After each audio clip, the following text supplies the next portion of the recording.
So today's chapter, guys, we have oscillation, जिसको कुछ लोग एसएचएम भी कहते हैं, simple harmonic motion. But actually oscillatory motion अलग होता है और सिंपल हार्मोनिक मोशन अलग होता है। कैसे अलग होता है? ऑसिलेटरी मोशन क्या होता है? ऑसिलेटरी मोशन से पहले कौन सा मोशन? Periodic motion. तो पीरियोडिक मोशन ऐसा मोशन है जो अपने आप को क्या करे, रिपीट करता है, रेगुलर इंटरवल ऑफ टाइम के बाद अपने आप को रिपीट करता है, उसको पीरियोडिक मोशन। जैसे कि अर्थ का रिवॉल्यूशन, क्लॉक के जो हमारे जितने भी हेड्स हैं उनका रिवॉल्यूशन, या फिर क्या सिंपल पेंडुलम या स्प्रिंग क्लॉक सिस्टम, ये सब किस में आते हैं? Periodic motion. या अर्थ का रोटेशन, वो पीरियोडिक मोशन में, क्योंकि रेगुलर इंटरवल ऑफ टाइम के बाद अपने आप। तो ऑसिलेटरी मोशन क्या है? ऑसिलेटरी मोशन पीरियोडिक मोशन का एक सबसेट। कैसे डिफरेंस है दोनों में? क्या डिफरेंस है? ऑसिलेटरी और पीरियोडिक का डिफरेंस ये है कि ऑसिलेटरी में टू एंड फ्रो क्या होता है? टू एंड फ्रो मतलब आगे पीछे, ऊपर नीचे, दाएं बाएं, राइट लेफ्ट, अप डाउन, ऐसा अगर है तो वो कैसा है? Oscillatory motion. तो सब पीरियोडिक मोशन ऑसिलेटरी नहीं है। पहली चीज, ऑसिलेटरी होने के लिए क्या होने के लिए? ऑसिलेटरी होने के लिए टू एंड फ्रो होना चाहिए। जैसे कि अर्थ का रिवॉल्यूशन, अब अर्थ का रिवॉल्यूशन तो कंटिन्यूअसली ऐसे हो, सन के इलेक्ट्रॉन का रिवॉल्यूशन भी ऐसे हो, सैटेलाइट का रिवॉल्यूशन भी ऐसे हो, टू एंड फ्रो नहीं है। टू एंड फ्रो किसका है? सिंपल पेंडुलम का है। स्प्रिंग ब्लॉक सिस्टम का टू एंड फ्रो होता है। तो जिस जिसमें भी टू एंड फ्रो होता है वो सब ऑसिलेटरी मोशन। बट कोई भी ऑसिलेटरी मोशन हो उसमें रिटार्डिंग या रीस्टोरिंग फोर्स होना चाहिए, जो उसको वापस बुला के लेके आ सके। जैसे मान लो कोई 2 जा रहा है, उसको फ्रो करवा के क्या करना पड़ेगा? बैकवर्ड एक फोर्स होना चाहिए। या कोई इधर जा रहा है तो उसको इधर की तरफ फोर्स होना चाहिए, तो वो वापस लौट के आएगा। उसको क्या बोलते हैं? या तो रिटार्डिंग फोर्स बोल दो या रीस्टोरिंग फोर्स। क्या बोलते हैं? रीस्टोरिंग फोर्स या रिटार्डिंग। जैसे कि स्प्रिंग का फोर्स खींचो तो क्या होता है? स्प्रिंग फोर्स ऑपोजिट डायरेक्शन में लगता है तो उसको खींच के लेके। ऐसे ही जो हमारा एक ब्लॉक है, वुडन ब्लॉक, अगर वो पानी में फ्लोट कर रहा है, नीचे फोर्स लगाओ तो बाहर से क्या करेगा? ऊपर उसको पुश करने का ट्राई करेगा, और फिर से वेट क्या करेगा? नीचे ले जाने का ट्राई। तो यानी वहां पे कंटीन्यूअस क्या होगा? अप एंड डाउन, जिसको कौन सा मोशन कहते हैं? ऑसिलेटरी। ऑसिलेटरी मोशन में एक फोर्स जो होता है हमेशा वो डिस्प्लेसमेंट के माइनस के साइन के साथ आना चाहिए, क्योंकि डिस्प्लेसमेंट अगर राइट में है तो फोर्स किधर लगना चाहिए? लेफ्ट में। और अगर लेफ्ट में डिस्प्लेसमेंट है तो राइट में लगना चाहिए। और ऐसी पोजीशन जहां पर फोर्स जीरो हो जाए उसको इक्विलिब्रियम पोजीशन, और उसी पोजीशन को मेन पोजीशन भी कहते हैं। तो मेन पोजीशन या इक्विलिब्रियम पोजीशन। अब सिंपल हार्मोनिक मोशन क्या है सर? ये सिंपलेस्ट ऑसिलेटरी मोशन का, यानी कि ऑसिलेटरी मोशन का सबसे सिंपल जो स्टैंडर्ड है या सबसे सिंपल टाइप जो है उसको हम लोग क्या कहेंगे? Simple harmonic motion.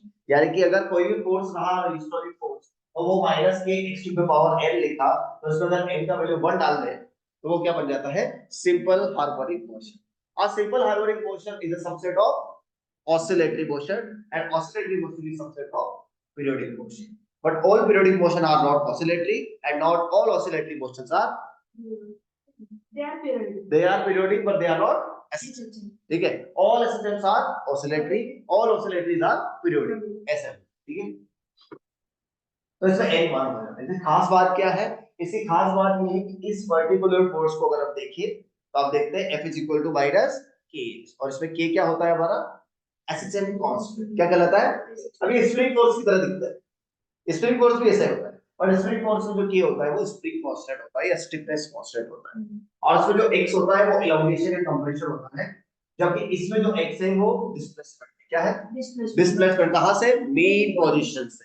Main position से। जैसे कि इसका मेन पोजीशन कितना आ जाएगा? f को 0 डालेंगे, f को 0 डालेंगे तो x भी क्या आ जाएगा? 0 आ जाएगा। तो एक ये यानी कि अगर मैं अल्टीमेटली लिखूं तो मेन पोजीशन कैसे निकालते हैं हम लोग? फोर्स को 0 करके, जैसे मैंने लिखा -3x - 2। अब देखा जाए तो ये भी इसकी तरह ही दिखता है कि नहीं दिखता है? बस इसका मेन पोजीशन कहां पे आएगा? x = 2 पे आएगा। x इज इक्वल टू 2 पे आया और इसका एसएसएम कांस्टेंट कितना दिखाई दे रहा है 3 ऐसा। ठीक है, तो कोई बड़ी बात नहीं है, कर सकते हैं। ये भी एसएसएम है, ये भी एसएसएम। एसएसएम की खास बात क्या होती है का, उसमें एनर्जी, टोटल एनर्जी कंजर्व होती है। टोटल एनर्जी मतलब sum of kinetic energy and potential energy हमेशा कांस्टेंट रहती है, लॉस नहीं होता उसमें। यानी कि उसमें एम्पलीट्यूड जो होता है हमेशा कांस्टेंट होता है, एम्पलीट्यूड जो है रिड्यूस होता नहीं है। एम्पलीट्यूड क्या होता है यार? एम्पलीट्यूड होता है maximum displacement from the mean position, यानी कि मेन पोजीशन से पार्टिकल कितनी दूर तक है, बिकॉज़ टू एंड फ्रो कर रहा है, तो टू एंड फ्रो कितना मैक्सिमम तक कर रहा है, that is called amplitude. Amplitude जो है वो हम निकाल सकते हैं कैसे, maximum displacement from the mean position ऐसे। तो यहाँ पर अगर आप फोर्स जीरो करेंगे तो दो टाइप का एसएचएम होता है बेसिकली, एक लीनियर एसएचएम होता है, एक एंगुलर एसएचएम, एक लीनियर और एक एंगुलर एसएचएम। बहुत अच्छा चैप्टर है बेटा, ये बहुत अच्छा चैप्टर है, बेस्ट चैप्टर। इसी के बेसिस पर वेव्स हम लोग करते हैं। अच्छा एक छोटी सी चीज मैं बताना चाहता हूँ, जितने भी वर्कशॉप हम बना रहे हैं ना, उन सब का जो है वीडियो अपलोड हो रहा है, उसके डिस्क्रिप्शन में ना ड्राइव का लिंक दिया है, गूगल ड्राइव। वो गूगल ड्राइव पे आपके सारे वर्कशॉप, यानी कि सारे वर्कशॉप के पीडीएफ आपको वहां पर मिल जाएंगे। हो सकता है ये वन शॉट का पीडीएफ ऑसिलेशन का है, बट उसमें आपको सारे पीडीएफ बिल्कुल जिसके जो मिस हुए रहेंगे वो भी उनको मिल जाएगा। यानी कि उसमें वेव्स का भी मैंने डाल दिया है, और मैंने जो है ग्रेविटेशन और सॉलिड का भी डाला है। तो ऑलमोस्ट 20 चैप्टर्स मैंने इस साल कवर किए हैं। कुछ ही चैप्टर मैं पहले भी कवर कर चुका हूं, बट वो नहीं दे रहा बिकॉज़ उतना क्वालिटी नहीं है वीडियोस। ठीक है, 1D 2D एनएलएम वगैरह के थे वो, ठीक है, वो नहीं दे रहा हूं।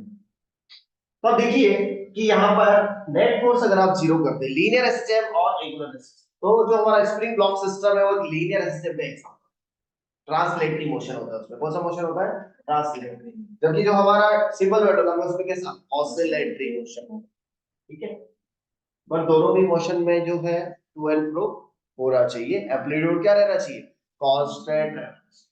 तो मेन क्वेश्चन कैसे निकालेंगे? फोर्स को जीरो करेंगे अगर लीनियर एसएचएम है, और अगर एंगुलर एसएचएम है तो टॉर्क को जीरो करेंगे। आगे बढ़ते हैं, देखिए क्या है। हाँ, तो ये रहा हमारा खेल। तो ये देखो मीन पोजीशन होता है, फिर ये पॉजिटिव एक्सट्रीम, फिर मीन पोजीशन, और फिर नेगेटिव एक्सट्रीम, वापस से मीन। यहां से स्टार्ट किया, इधर गया वापस इधर आया, तो हो जाता है एक ऑसिलेशन। क्या हो जाता है? एक ऑसिलेशन। तो आप देख सकते हैं मीन पोजीशन तो एक ही होती है, पर एक्सट्रीम पोजीशन दो होती है। एक्सट्रीम पोजीशन दो होती है। जब मीन पोजीशन से आप एक्सट्रीम पर जाते हो तो फोर्स जो होता है बढ़ता है, फोर्स का मैग्नीट्यूड क्या होता है? बढ़ता है, लेकिन ऑपोजिट डायरेक्शन। फोर्स हमेशा मेन पोजीशन की तरफ ही लगता है। कहीं भी आप खड़े हो, किसी भी पोजीशन में हो, force is directed towards the mean position. तभी तो वापस लौट के किधर आएगा? मेन पोजीशन के पास, अदरवाइज तो लौट के आने वाला ही नहीं है। तो force is always directed towards the mean position, ऐसा होना ही चाहिए, तो वो लौट के आ जाता है। तो फोर्स का मैक्सिमम एम्पलीट्यूड हो जाता है, मैग्नीट्यूड होता है एक्सट्रीम। मेन पोजीशन पे तो फोर्स क्या होता है? जीरो। तो फिर पॉजिटिव और नेगेटिव एक्सट्रीम पर जो है आपका फोर्स मैक्सिमम होता है, एक्सेलरेशन भी क्या होता है? मैक्सिमम। लेकिन वेलोसिटी क्या होता है? जीरो, क्योंकि उसको लोड किया जाता है। तो जब पार्टिकल कहां पहुंचता है? एक्सट्रीम पोजीशन पर, तो फिर उसको मीन पोजीशन बोलती है अब लौट चले, यानी कि लौट के आ जाओ वापस, बस इतना ही दूर जा सकता है। तो इसी तरह जब भगवान छोटे थे, भगवान श्री कृष्ण कम उम्र के थे, तो एक यशोदा माई ने बाउंड्री बनाई, इसके बाहर आप जा नहीं सकते। यानी कि उस लाइन पे जाते ही एक साउंड बजता था, अब लौट चले, मतलब ऐसा आवाज आ जाती थी कि भाई इसके बाहर नहीं जा सकते आप। जैसे कि वो लक्ष्मण ने क्या बनाया था? लक्ष्मण रेखा पार किया था, सीता देखो क्या हुआ था, पता है आपको? तो वैसे ही जो है यशोदा मैया ने भी ऐसे बाउंड्री बना रखी, कृष्ण जब छोटे थे तब। लेकिन जब कृष्ण 5 वर्ष के हो गए, थोड़े बड़े हो गए, तो फिर उन्होंने बोला नहीं, अभी हम लोग जो है इस लाइन के बाहर नहीं जा सकते हैं, क्योंकि अब हमारा 5 वर्ष पूरा हो चुका है। और 5 वर्ष से कम के थे तो फिर वो बछड़े चराते थे, बछड़े मतलब हाँ उसी रेंज में। पर वो जब बड़े हो गए तो उन्होंने बोला अभी बाहर लेके, क्योंकि यहाँ ये सफिशिएंट नहीं है, हम बाहर लेके जाएंगे बछड़ों। पहले वही वही खेलते थे वो। सो वही, तो वो उनका क्या था? एक्सट्रीम पोजीशन था। तो एक्सट्रीम पोजीशन पे आपका क्या जीरो हो जाएगा? वेलोसिटी। और मेन पोजीशन पे वेलोसिटी क्या हो जाएगा, मैक्सिमम। जब भी आप मेन पोजीशन से एक्सट्रीम पर जाओगे तो वेलोसिटी क्या होगी, घटेगी, एक्सेलरेशन बढ़ेगी। और जब भी आप एक्सट्रीम से मीन की तरफ आओगे तो वेलोसिटी बढ़ेगी, एक्सेलरेशन घटेगा। मेन पोजीशन पे acceleration 0, velocity maximum, force 0। Extreme position पर वेलोसिटी 0, एक्सेलरेशन मैक्सिमम, फोर्स भी मैक्सिमम हो जाता है। पोटेंशियल एनर्जी दूर जाने पे बढ़ती है मेन पोजीशन से, और एक्सट्रीम पर पोटेंशियल एनर्जी मैक्सिमम होती है। बट काइनेटिक एनर्जी जो है दूर जाने पे घटती है और वो मेन पोजीशन पर मैक्सिमम होती है। एक्सट्रीम पोजीशन पे काइनेटिक एनर्जी 0 हो जाती है। छोटी छोटी चीजें भी हमने याद रखी तो बहुत फायदा। एक्स अगर पॉजिटिव होगा तो फोर्स नेगेटिव होगा, एक्स नेगेटिव होगा तो फोर्स पॉजिटिव होगा। टाइम पीरियड आगे आ सकते हैं एसएचएफ के लिए हमने बोला है कि is called as constant, unit वही आ जाएगा न्यूटन पर मीटर सिंपली, क्योंकि स्प्रिंग कांस्टेंट का फ्रीक्वेंसी 1 अपॉन टी होगा।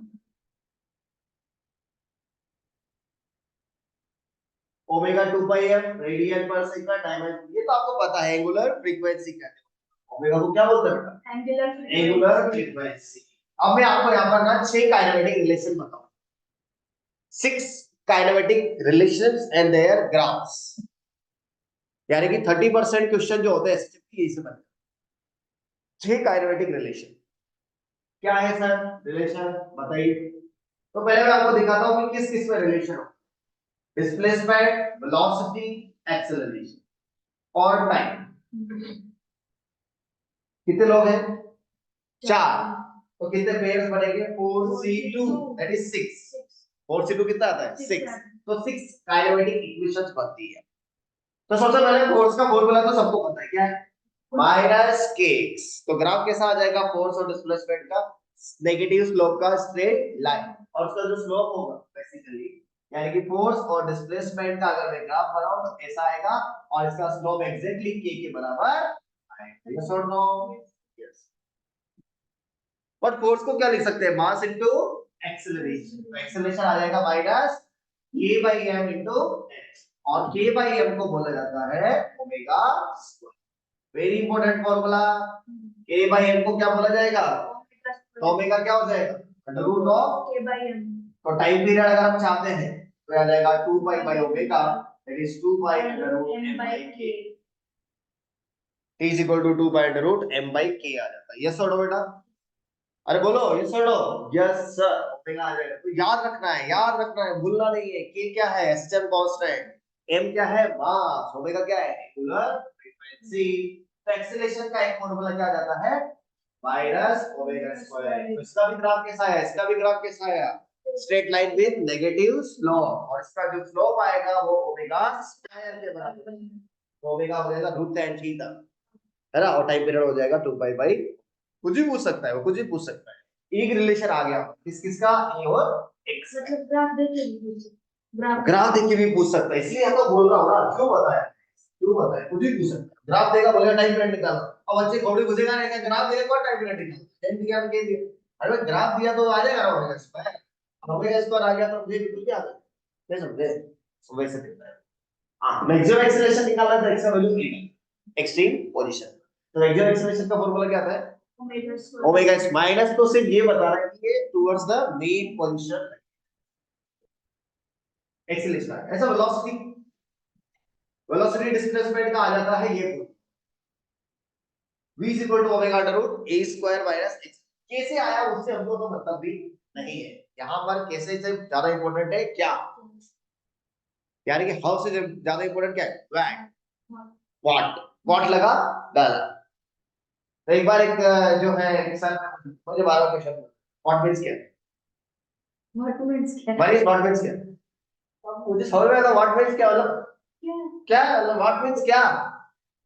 तो सर से मैं बोलता था, मन में ऐसे बोलता था, सर जब बोलते थे व्हाट मींस क्या, तो बोलता था पूछने वाला बेवकूफ, बताने वाला क्या, हाँ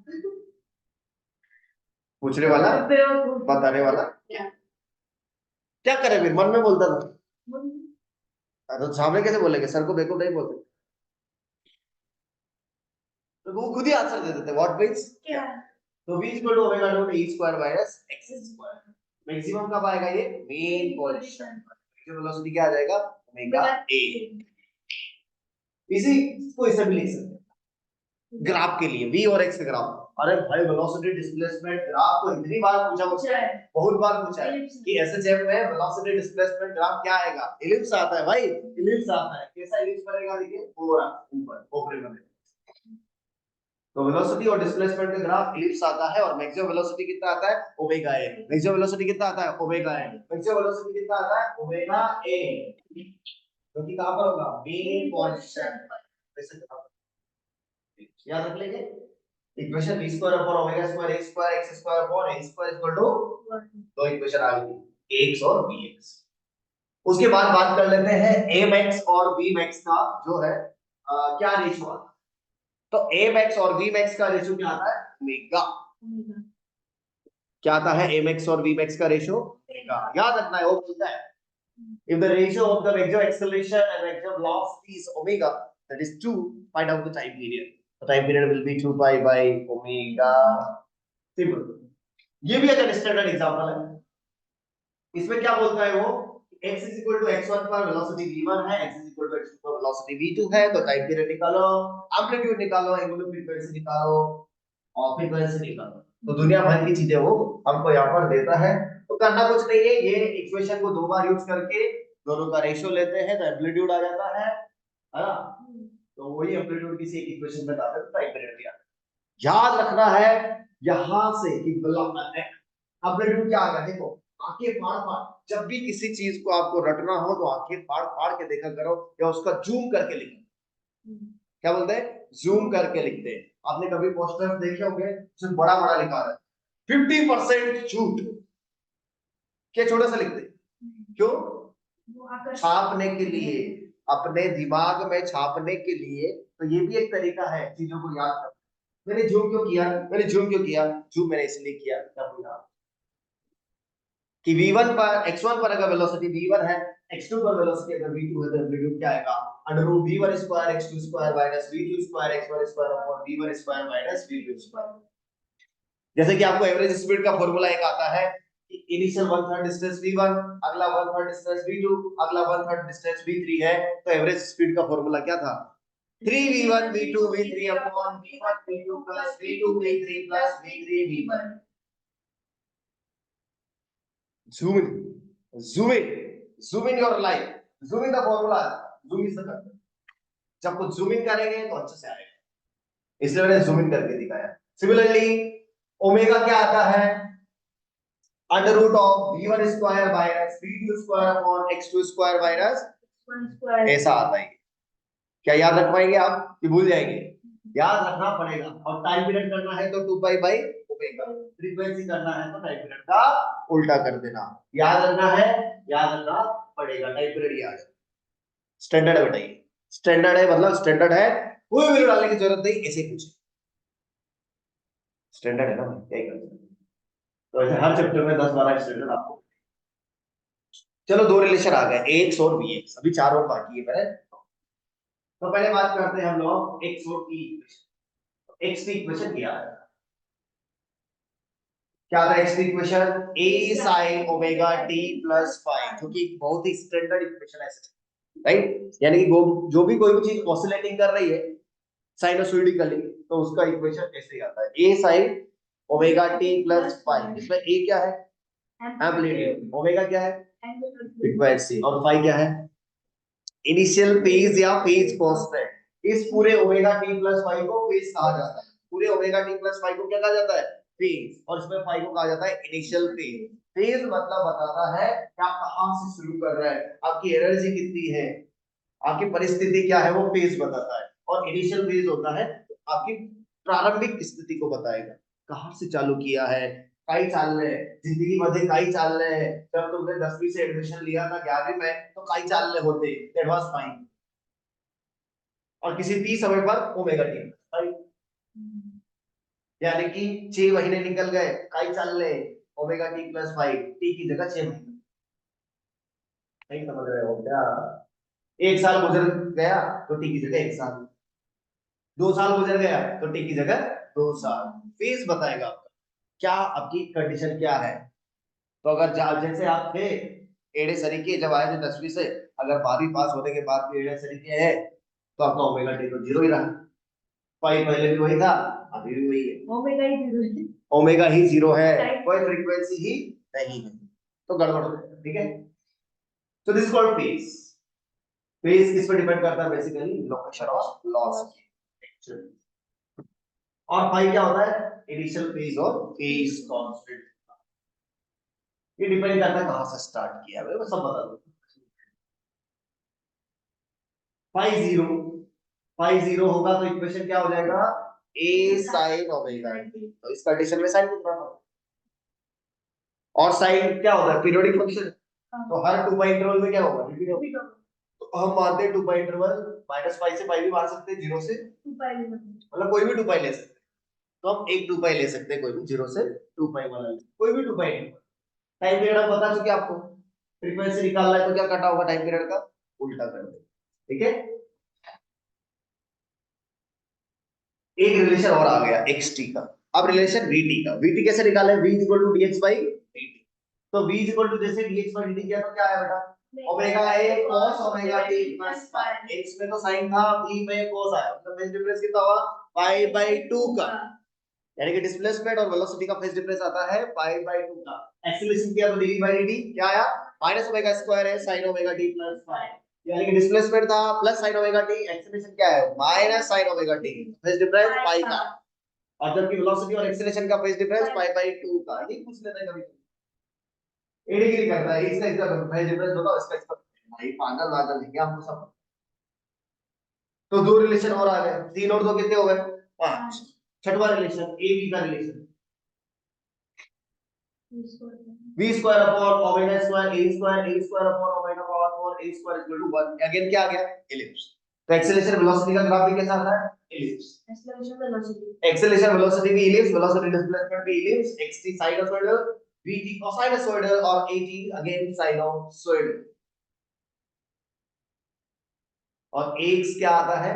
x आता है स्ट्रेट लाइन, fx भी क्या आता है? स्ट्रेट लाइन, बट at क्या आता है? साइनसोइडल। अरे समझ रहे हैं कि नहीं? तो आपको पता होना चाहिए कौन कौन आता है ellipse.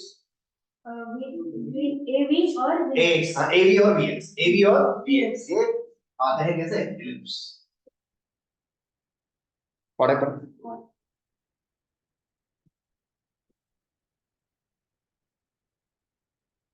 Calling right.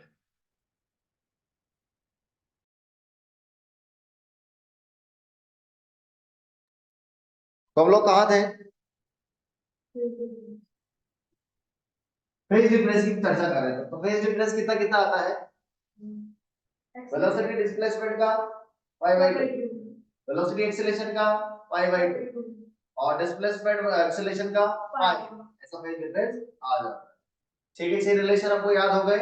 6 kinematic relations हमको इसमें याद होने चाहिए basic. 6 kinematic relation, displacement time, velocity time, acceleration time, acceleration velocity, velocity displacement और समझ गए ना एक्सीलरेशन डिस्प्लेसमेंट। लिखा भी वैसे क्या क्या है? ax bx xt vt at ab।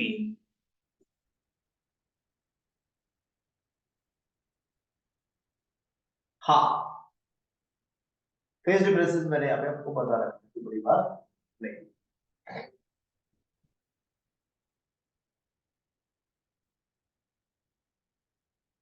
ये कन्वर्जन भी आप थोड़ा सा याद रखें, ये भी बहुत इंपॉर्टेंट है। क्लाउड के अंदर बंद है ना, तो क्लाउड के अंदर बंद जितनी भी चीजें हैं सब इंपॉर्टेंट है। वो उसको साइड में बदलना है तो क्या करना पड़ेगा?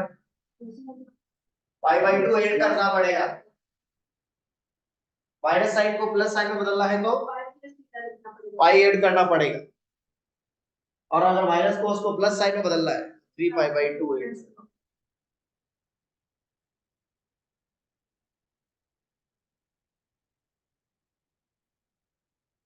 Differential form of SHM.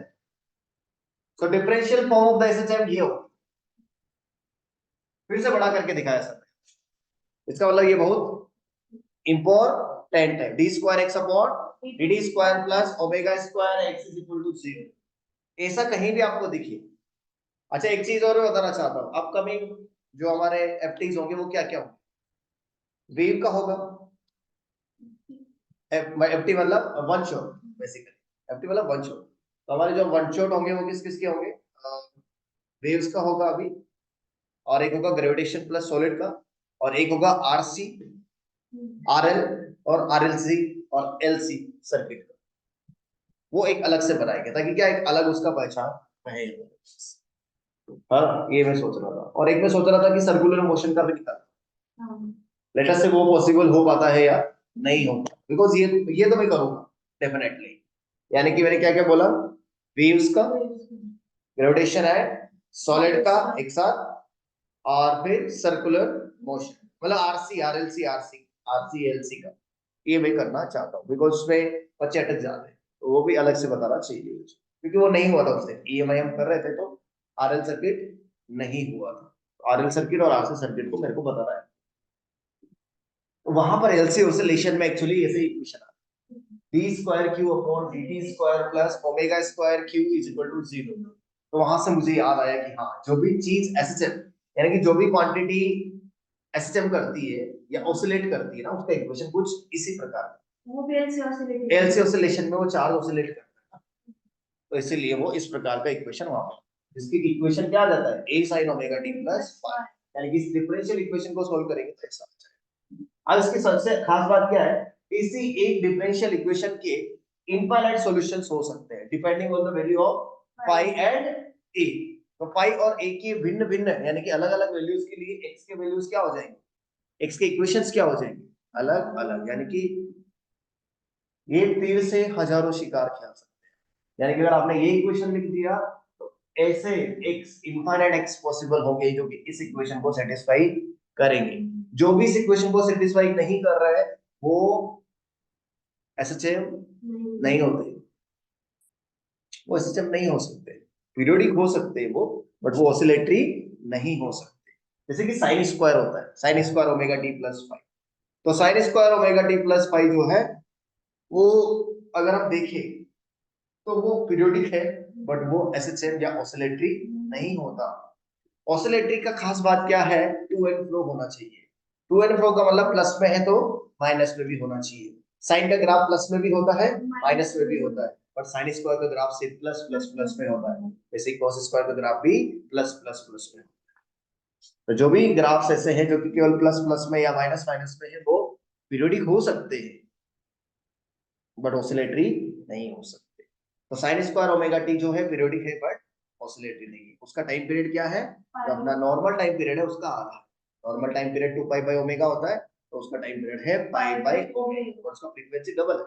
यानी कि आपका फ्रीक्वेंसी अगर f है, sin ओमेगा t का फ्रीक्वेंसी अगर f है, तो sin स्क्वायर ओमेगा t का फ्रीक्वेंसी 2f होगा। क्योंकि दोनों का ग्राफ देखिए तो एक साइन का ग्राफ ऐसे जाएगा, but sin square omega t का, यानी कि जब आपके साइन ने एक चक्कर किया तब तक साइन स्क्वायर ने दो चक्कर कर लिए, तो उसका फ्रीक्वेंसी डबल होगा, टाइम पीरियड आधा हो जाएगा, ये ध्यान रखना है। बट वो पीरियोडिक तो है लेकिन ऑसिलेटरी नहीं होता, एसएचएम नहीं होता। तो जो भी इस इक्वेशन को फॉलो नहीं करेगा वो सब एसएचएम नहीं, पीरियोडिक हो सकते हैं।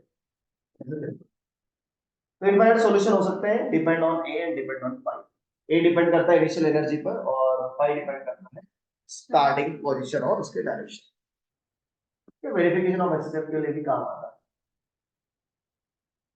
आप मुझे बताइए मित्रांनो, ये एसएचएम है या नहीं है, f is equal to minus 4x minus 2 है, है because this is f is equal to minus kx, पर इसका मीन पोजीशन थोड़ा सा क्या है, शिफ्टेड है।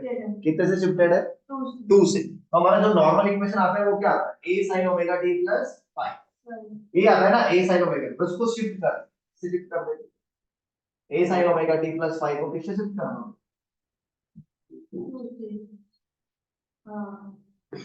तो इसका मैक्सिमम वैल्यू हो जाएगा 2 प्लस है और मिनिमम वैल्यू हो जाएगा 2 माइनस a। नहीं आई बात समझ में, आ जानी चाहिए, ठीक है। तो एम्पलीट्यूड क्या होगा, एम्पलीट्यूड यही होगा, एम्पलीट्यूड वही होगा जैसे कि ये एग्जाम 2 प्लस 4 साइन दिस, तो इसका एम्पलीट्यूड क्या है 4, बट इसका ओरिजिन से मैक्सिमम डिस्प्लेसमेंट कितना है 6, और ओरिजिन से मिनिमम डिस्प्लेसमेंट हो जाएगा 2 minus 2, basically 2 minus 4 minus 2, amplitude तो वही 4 ही रहेगा, तो शिफ्टेड एसएचएम हो जाता है। तो फोर्स को जीरो किया तो x बराबर 2 आ गया, माइनस के तो वही 4 है टाइम पीरियड, उस हिसाब से आप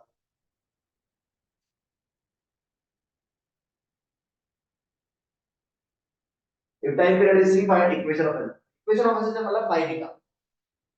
तो पाई का तरीका देखते हैं, ये पाई क्या होता है, तो पाई रट लेते हैं, किसी एक तरीके को पता रखें, एक तरीके को पता रखें तभी काम होगा। ये जो बार बार पाई है ना, ये दिक्कत पैदा करता है। इस पाई को निकालने का तरीका बहुत आसान है। जैसे कि मान लो ये मेन पोजीशन है, ये क्या है, ये क्या है, नेगेटिव एक्स, ये प्लस है तो ये क्या है माइनस। अब ध्यान रखना है, आपको तरीका बता रहा हूं डायरेक्ट कि कहाँ का फेस कैसे निकाल। देखो आपको पता है कि नॉर्मल इक्वेशन क्या आएगा, a sin omega t plus 1। तो यहां से स्टार्ट किया और इधर जा रहा है a sin ओमेगा, यानी कि t बराबर 0 पर अगर आप यहां पर a sin ओमेगा t, यानी कि आपका पाई क्या आ जाएगा। अगर आप यहां पर है पॉजिटिव एक्सट्रीम से, तो पॉजिटिव एक्सट्रीम से तो इधर ही जा सकते हैं, तो यहाँ पे पाई आ जाता है पाई बाई, और इक्वेशन क्या आ जाएगा a sin omega t plus 5 a cos omega. यहां से चालू किया बट इधर को जा रहा है, तो यहाँ पे पाई आ जाता है पाई, तो क्या हो जाएगा a sin omega t plus pi that is minus a sin, यानी कि यहाँ पे इक्वेशन आ जाएगा माइनस a sin। यहां से चालू करेंगे तो इधर करेंगे, यहाँ पे पाई हो जाता है 3 पाई, और इक्वेशन क्या हो जाएगा माइनस a cos ओमेगा। तो डिपेंड करता है कि आपने अपने इक्वेशन को कहां से या एसएचएम को कहां से चालू किया है। अगर आप मीन पोजीशन से पॉजिटिव एक्सट्रीम पे चालू किए तो a sin ओमेगा t, अगर आप पॉजिटिव एक्सट्रीम से चालू करते हैं a cos omega t, main position से ही बट नेगेटिव एक्सट्रीम की तरफ चालू कर रहे हैं तो minus a sin omega t, और नेगेटिव एक्सट्रीम से चालू कर रहे हैं तो माइनस a। 0 से पाई बाई 2, पाई बाई 2 से पाई, पाई से 3 पाई बाई 2, 3 पाई बाई 2 से फिर से 2 पाई, ऐसे। यहां से यहां का टाइम लगता है t बाई 4, यहां से यहां पे लगेगा t बाई 4, यहां से यहां पे लगेगा t बाई 4, और यहां से t बाई 4।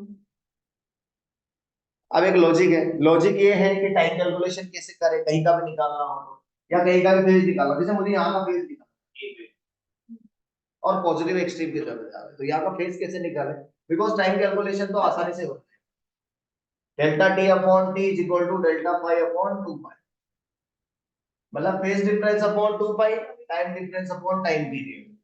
तो टाइम डिफरेंस पूछेगा और टाइम पूछेगा यहाँ से वहां, तो इसका फेज कैसे निकालते हैं मित्रा, तो ध्यान रखो, डायरेक्ट सिखा रहा हूँ। इसका फेज किस किस के बीच में आएगा, 0 और पाई बाई 2 के, क्योंकि इधर से इधर जाते तो 0 से पाई बाई 2 होता है। अभी केवल 1 बाई 2 को देखो, 1 बाई 2 साइन में कब होता है, तो ये 30 डिग्री, ये हो गया भाई पाई 30 डिग्री। चलो a बाई रूट 2 की बात करें, तो a बाई रूट 2 और इधर जा रहा है, तो क्या होगा आपके हिसाब से, कितना होगा इसका फेज, पाई बाई 4, कितना होगा पाई बाई 4। यहाँ पर है माइनस रूट 3 a बाई 2, और इधर जा रहा है, तो किस किस के बीच में होगा इसका फेज, पाई और 3 पाई बाई, है ना। और रूट 3 बाई 2 कब होता है साइन में, 60 डिग्री पर, तो pi plus pi by 3, pi plus pi by 4 pi by, ये सब फेज निकाल सकते। जैसे मान लो यहाँ होगा बीच में और इधर जा रहा होगा रूट 3 ए बाई, तो ये फेज किस किस के बीच में आता है, पाई बाई 2 और पाई, और कितना डिग्री है 60, तो pi minus 60, pi minus pi by 3 that is 2 pi by 3। और एक एक, एक देखो लॉजिक चीज बताओ क्या आपको, लॉजिक चीज ये होती है कि मीन पोजीशन से एक्सट्रीम पोजीशन का टाइम कितना आता है t बाई 4, जबकि मीन पोजीशन से आरएमएस पोजीशन जानते हैं आप, यहाँ पर कितना हो जाए a by root 2 RMS position, वहां का टाइम होता है t बाई 8, जो कि हमने एसी में भी डिस्कस किया था, जब हम एसी का वन शॉट पढ़ रहे थे ना अल्टरनेटिंग करंट का, तो वहां पे भी टाइम कैलकुलेशन के बारे में डिस्कस किया था कि मीन पोजीशन से आरएमएस t बाई 8, आरएमएस से एम्पलीट्यूड यानी कि peak position t by 8, t by 8, और मीन पोजीशन से एक्सट्रीम t बाई 4। नहीं किया था सब डिस्कस, तो ये वही रहता है, क्योंकि कुछ गधे बच्चों को क्या लगता है, अरे सर 0 से है t बाई 4 और 0 से है बाई 2 बाई 8 ना, फिर जीरो से कैपिटल टी, तो जीरो से by two capital T by, मतलब क्या जीरो से capital A T by four, तो जीरो से by two T by eight. ऐसा नहीं होता, ये मोशन लीनियर मोशन तो है, लेकिन ये स्ट्रेट लाइन वाला मोशन नहीं है एक्चुअली।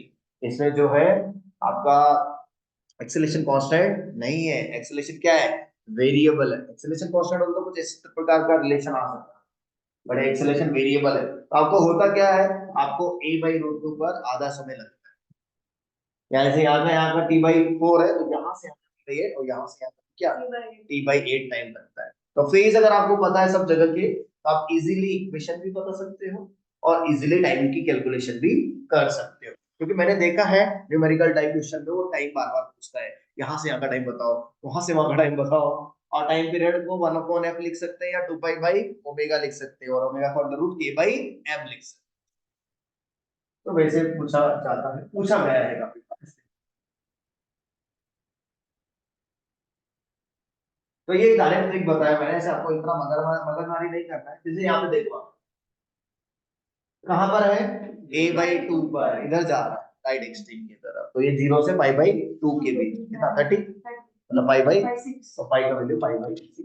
इक्वेशन क्या आ जाएगा, a sin omega t plus pi by 6, इतना ही करना होगा, ओमेगा की जगह 2 पर। Acceleration, displacement, velocity displacement, displacement time, velocity time, acceleration time, और ये इसे बताना वाला नो, क्या आ जाएगा पाई का वैल्यू, पाई से 3 पाई बाई 2 के लिए, pi plus pi by 4, pi plus pi by 4 is 5 pi by, simple है। इतना तो हमको याद रखने की जरूरत है। कुछ एग्जांपल्स दिए गए, वैसे मैंने सिखा दिया आपको, उसके बाद क्लाउड के अंदर लिखा हुआ है, यहाँ से चालू किया, यहाँ से चालू किया तो क्या होगा, क्लियर है ना ये पढ़ना, यहाँ से चालू किया तो क्या होगा, यहाँ से चालू किया तो कहां से चालू कर, सर कुछ नहीं दिया तो कहां से चालू कर, मेन पोजीशन से, मेन पोजीशन से राइट एक्सट्रीम की तरफ बढ़, कुछ नहीं दिया है तो वैसा कर सकते।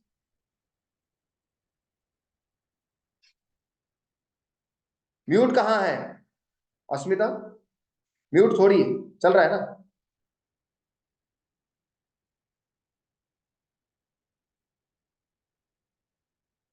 चलो, तो टाइम कैलकुलेशन तो हम आपको बता चुके हैं, T by capital T equal to delta by upon, कहीं से भी कहीं का भी टाइम पूछा जा सकता है, जैसे हमें पूछा है मीन पोजीशन टू और RMS to T by eight, T by eight, T by eight, T by eight को क्या लिखते हैं, पाई बाई फोर ओमेगा। इसमें कहां से कहां तक था, राइट एक्सट्रीम से यहां तक, यहां का कितना था फेस, पाई बाई टू, यहां का कितना है, पाई प्लस, पाई पाई प्लस नहीं, पाई प्लस नहीं, देखो ना किधर जा रहा है ना, 3 पाई, 2 pi minus, 2 pi minus pi by 3, 2 pi minus pi by 3, 7 pi by, 2 pi minus pi by 3, 5 pi by 3, 2 pi minus 8 pi by 3 minus 5 by 4 pi by 7 pi by, तो 7 पाई बाई 12, ऐसा कुछ तो आ रहा है, ठीक है। 2 पाई आ जाएगा नीचे, और फॉलो ऐसे कैलकुलेशन बीच में, ये फिर स्टैंडर्ड आ गया, कितना ध्यान रखते हैं, स्टैंडर्ड में बदल दे सर, ऐसा कैसे पूछा जाएगा, क्या दिया है, 3 बाई 8 ऑसिलेशन का टाइम बताओ और 5 बाई 8 ऑसिलेशन का टाइम बताओ, 3 बाई 8 ऑसिलेशन सुना नहीं ना, यही तो दिक्कत है, क्वेश्चन तो आता है लेकिन 3 बाई 8 ऑसिलेशन का टाइम बताओ स्टार्टिंग फ्रॉम मेन पोजीशन। अभी 3 बाई 8 का मतलब समझते हैं, देखो पूरा चक्कर जब होता है तो टोटल डिस्टेंस होता है 4a, और टोटल डिस्प्लेसमेंट कितना होता है 0, चीजें याद रखो, टोटल चक्कर होता है तो टाइम लगता है कैपिटल टी, लगता है कि नहीं, टोटल चक्कर होता है तो डिस्टेंस 4 है, डिस्प्लेसमेंट 0, तो एवरेज वेलोसिटी कैसे होगा, एवरेज वेलोसिटी होता है 0, क्योंकि total displacement upon time, displacement 0 but average speed होगा 4a by capital T, average speed क्या होगा 4a divided by capital T, ये छोटी छोटी चीजें याद रखिए। अब ये क्या बोल रहा है 3/8, तो 3/8 इंटू 2a करो, 2a नहीं 4a, क्योंकि एक पूरे चक्कर का 4a होता है, तो 3/8 इंटू 4a, 3a/2, 3a/2 मतलब क्या हो गया ये पूरा, देखो a तो पूरा हो गया, तो 3a/2 माइनस a करो, a/2 यानी कि a तो पूरा और a/2 नहीं समझ, पूरा a फिर a/2, वही होगा ना 3/8 ऑसिलेशन, तो पूरा तो t/4 हो गया, अब बस ये निकालना है, यानी कि π/2 से, यानी कि π/2 से यहां से यहां, ये रहना चाहिए मुझे, ये ऐड कर दूंगा t/4, काम बन जाएगा। बताओ यहाँ पे क्या होता है π/2, और ये हो जाएगा पाई माइनस कितना होता है 1/2 साइन में 30, तो पाई माइनस 30, यानी कि पाई माइनस π/6, दैट इज 5π/6, तो 5π/6 माइनस कितना आ जाएगा, π/3 आएगा क्या, π/3 आएगा, तो π/3 का टाइम कितना होता है फेज डिफरेंस अपॉन 2π, कितना आ गया t/6, तो वो कितना था t/4, और ये कितना है एलसीएम क्या 12, कितना आएगा 5t/5 कितना आएगा, अरे करो ना उसको 5t/12, तो 5t/12 कर लोगे क्या, अरे बोलो 3/8 का 5t/12, अगला कौन सा है 5/8, तो 5/8 इंटू 4 है, 5/8 इंटू 4 है, कितना आएगा 5/2, 5/2 का अड़ीच, अड़ीच अड़ीच हुआ ना साइज, ओ मतलब इधर वाला पूरा और आगे अड़ीच का मतलब देखो एक दो फिर आधा, फिर आधा, मतलब यहाँ तक तो आ गया, यहाँ से आधा तो t/2 होता है, केवल आधा और आधा, पाई से पाई प्लस पाई से पाई प्लस 30 मतलब 30 होगा, 30 मतलब π/6 मतलब t/12, तो t/2 प्लस t/12 70/12,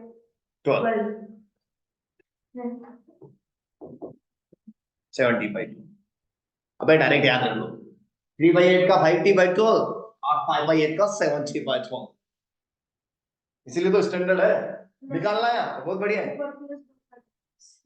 और नीचे 12 लगा देना है, बस इसमें आएगा 5t/12, 70/2, कितने ऑसिलेशन का कितना, अरे नहीं समझा, प्रूव ही किया है, ऐसा नहीं हवा में बात कर रहे हैं, क्योंकि कल जाके वो कुछ भी पूछ सकता है, कल जाके वो कुछ भी पूछ सकता है, वो दोनों का रेशो पूछ लेगा, कर सकते हैं नहीं कर सकते,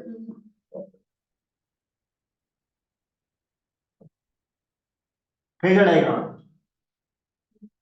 तो फेजर डायग्राम में होता क्या है, फेजर डायग्राम में हम लोग जो है हमारे ऑसिलेशंस को एसएचएम को कन्वर्ट कर देते हैं यूसीएम, यूसीएम मतलब यूनिफॉर्म सर्कुलर मोशन, तो यहां से भी क्वेश्चन देखे गए हैं इसलिए बता रहा हूं, तो करते क्या है एक सर्कल बनाते हैं, एक सर्कल ड्रॉ कर लेते हैं, और सर्कल में करते क्या है एक लाइन ऐसे बना देते हैं, एक लाइन यहाँ बना देते हैं, एक लाइन यहाँ, तो ये कहलाती है मीन पोजीशन, क्या कहलाती है, ये राइट एक्सट्रीम और ये लेफ्ट एक्सट्रीम, और मीन पोजीशन लाइन यहाँ पे एक स्ट्रेट लाइन को जो कट करती है मीन पोजीशन, एक्सट्रीम पोजीशन के बीच का और मीन पोजीशन के बीच का डिस्टेंस ए, एम्पलीट्यूड a को ही रेडियस, और उस रेडियस का एक सर्कल ड्रॉ कर लेते हैं, फिर अगर t इक्वल टू 0 पर मान लो आपका पार्टिकल यहाँ था, तो क्या करते हैं इससे एक लाइन बनाते हैं और दोनों जगह टच करवाते हैं सर्कल, तो याद रखना सर्कल को दो जगह टच करेगा, तो सर्कल को ऊपर कब मानना है, ऊपर टच किया हुआ जब राइट एक्सट्रीम की तरफ पार्टिकल जा रहा है, तो ये पार्टिकल किधर जा रहा है राइट एक्सट्रीम की लेफ्ट एक्सट्रीम, राइट एक्सट्रीम ऊपर, यानी कि जब पार्टिकल यहाँ है था तो वो यहाँ, और क्लॉकवाइज घूमना है, इसका मतलब जब पार्टिकल यहाँ आ जाएगा तो वो यहाँ, और जब पार्टिकल ऐसे जा रहा होगा तो जब पार्टिकल ऐसे जा रहा होगा तो ऐसे जा रहा होगा, और जब पार्टिकल ऐसे जा रहा होगा तो टुवर्ड्स राइट एक्सट्रीम जा रहा है जब भी, तो टुवर्ड राइट एक्सट्रीम जा रहा है तो अपर हाफ, और टुवर्ड्स द लेफ्ट एक्सट्रीम जा रहा है तो लोअर हाफ, ऐसे ऐसे सेलेक्ट करें, राइट में वेलोसिटी है तो ऊपर टिक करेंगे और लेफ्ट में वेलोसिटी है तो नीचे तक, एम्पलीट्यूड को ही क्या मानेंगे, रेडियन। एंगुलर फ्रीक्वेंसी को क्या मान लेंगे, एंगुलर वेलोसिटी, और यूसीएम मानेंगे।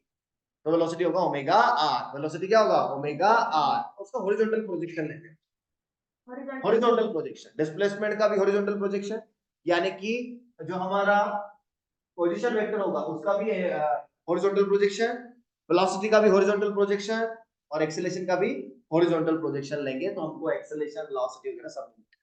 जैसे आप देखो ये फाइव इनिशियल फेज, फिर कुछ एंगल और घूम गया टी टाइम में, ओमेगा टी, तो ये हो गया omega T plus 5। T time यहाँ हो गया, टी टाइम 0 यहाँ पर, तो यहाँ से यहाँ है। ठीक है, अब ये था हमारा एक, ये एंगल कितना आया, ओमेगा टी प्लस 5, तो ये एंगल भी कितना आएगा, ओमेगा टी प्लस 5, तो ये हो जाएगा a cos omega T plus 5, और ये क्या हो जाएगा a sin omega T plus 5। a sin omega T plus 5 ही आपका x हो जाएगा। यानी कि कौन सा प्रोजेक्शन आपने लेना है, हॉरिजॉन्टल प्रोजेक्शन है। सिमिलरली वेलोसिटी कितना आया, omega R, omega R, R की जगह a डाल दी। इसका भी कौन सा प्रोजेक्शन चाहिए, तो वो आया ओमेगा a cos थीटा, और थीटा क्या है, omega t plus 5। Similarly acceleration, centripetal acceleration का फार्मूला क्या आता है, ओमेगा स्क्वायर आर, क्या आता है, ओमेगा स्क्वायर आर, और वो किधर लगता है, टुवर्ड्स द सेंटर, तो ये ना ओमेगा स्क्वायर आर की जगह a, इसका कंपोनेंट ऐसे लिया तो आया omega square a sin theta, तो omega square a sin omega t plus 5, but negative में आ रहा है, तो वैसे ही प्रोजेक्शन ले लेके अपन ने, सिंपल लैंग्वेज में समझिए, तो जब मैं यहाँ था तो इसमें यहाँ रहूंगा, अब अगर मैं इधर जा रहा हूँ तो ऐसे चलूंगा, यानी कि t/4, ये भी t/4, ऐसे चला t/4, ऐसे चला t/4, ऐसे चला t/4, यानी कि सर्कल सर्कल में एक चक्कर घुमा तो इधर भी एक चक्कर होगा।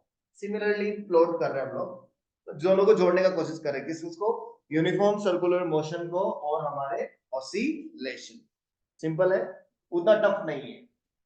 सर क्वेश्चन कैसे आएगा, क्वेश्चन क्या आपको ग्राफ बना के देगा, बोलेगा कि रेडियस 5 सेंटीमीटर है, समझ जाने का एम्पलीट्यूड कितना है, 5 सेंटीमीटर है, बोलेगा एक आधा चक्कर करने के लिए इतना टाइम लगता है, इसका आधा चक्कर और इसका आधा चक्कर तो सेम ही है, और इसका पूरा चक्कर और उसका पूरा चक्कर क्या है, सेम है। केवल आपने क्या देखना है, अगर वो वेलोसिटी देगा, लेट्स से वेलोसिटी 10 दे दिया, वो किसके बराबर होगा, ओमेगा ए के, जो कि आपकी मैक्सिमम वेलोसिटी के बराबर होता है। नहीं समझ रहे हैं आप, छोटी छोटी चीज समझ, ठीक है। तो वैसे आप निकाल, टाइम की बात करेगा तो टाइम तो बहुत आसान हो जाता है इसमें, आपको पता है यहाँ से यहाँ का टाइम कितना लगेगा, t/4 90 डिग्री, तो ये बोलता है यहाँ से यहाँ का टाइम t/4 लगता है, कहीं से कहीं। अब बोलेगा a/2 पे बनाओ, a/2 बनाना तो दो जगह बनाना है, तो यहाँ पर फिर देख लेना किधर जा रहा है, जैसे कि एक क्वेश्चन बना, जैसे फेज निकालने के लिए आप डायरेक्ट यूज करते, फेज निकालने के लिए आप फेजर का यूज करते, तभी तो इसका नाम क्या है, फेजर डायग्राम। चलो फेज बताते हैं, देखो बड़ा, ये मान लो -√3a/2 और इधर जा रहा है, तो कितनी जगह कट हो जाएगा ये देख लो, कहाँ कहाँ पर, यहाँ पर, कौन सा काम का है, नीचे वाला, नीचे वाला काम, क्यों, क्योंकि किधर जा रहा है, लेफ्ट एक्सट्रीम में, यानी कि इसका जो ये फाइल था ना मुझे वहां से लेना होता है, क्लॉकवाइज घूमना है और वहीं से लेना है भाई आपको। तो देखो 180 से तो ज्यादा ही आ रहा है, वो तो हमको ही पता था 180 से तो ज्यादा ही आएगा, 180 से कितना ज्यादा आ रहा है वो हम लोग डायग्राम में दिखा सकते हैं। अरे यार ये कितना है, √3a/2, और ये कितना है a, और ये कितना है 5, निकाल लो cos pi से, cos pi क्या हो जाएगा, √3/2, 60 30 कितना आ जाएगा 30, तो आंसर हो जाएगा 5 + 30, 7 pi/6 का, तो नहीं होगा, होगा कि नहीं होगा, बस ये गड़बड़ हो गया। चलो देखते हैं उससे करते, उससे क्या आता है, उससे करें, उससे भी करें। इनिशियल फेज 0 था और दूसरा फेज पाई और ये देखो √3/2 कितने आता है, 30 डिग्री पे आता है, ये cos नहीं आएगा, क्या आएगा, sin, सॉरी sin ही तो आएगा, ये परपेंडिकुलर होगा हाइपोटेनस, तो वहां पे पाई तो पाई, तो कितना आ जाएगा 4, हम भी उससे भी वैसे ही करते थे, यहाँ तक पाई, फिर देखते थे √3/2 साइन में कितना होगा, 60, 60 तो 60 ऐड कर, वैसे पेज भी निकाल सकते हैं। फेजर डायग्राम से उतना ज्यादा मेजर बड़ा क्वेश्चन आपको पूछेगा नहीं हो, बट स्टिल पूछेगा तो आप बता सकते हैं उसको, सेकंड का भी पूछो तो डायरेक्ट तुम डिसाइड कर लो, 2v sin θ/2 लगा, हॉरिजॉन्टल प्रोजेक्शन देगा, two V direct sine theta by two आप तभी लगा सकते हो। वी का आपको हॉरिजॉन्टल प्रोजेक्शन लेना होगा, वो यहाँ पे पूछेगा ही नहीं सब कुछ। ये थोड़ा सा एडवांस लेवल का हो गया, ये भी एक अच्छा क्वेश्चन कर रहा है, स्टैंडर्ड में आता है थोड़ा।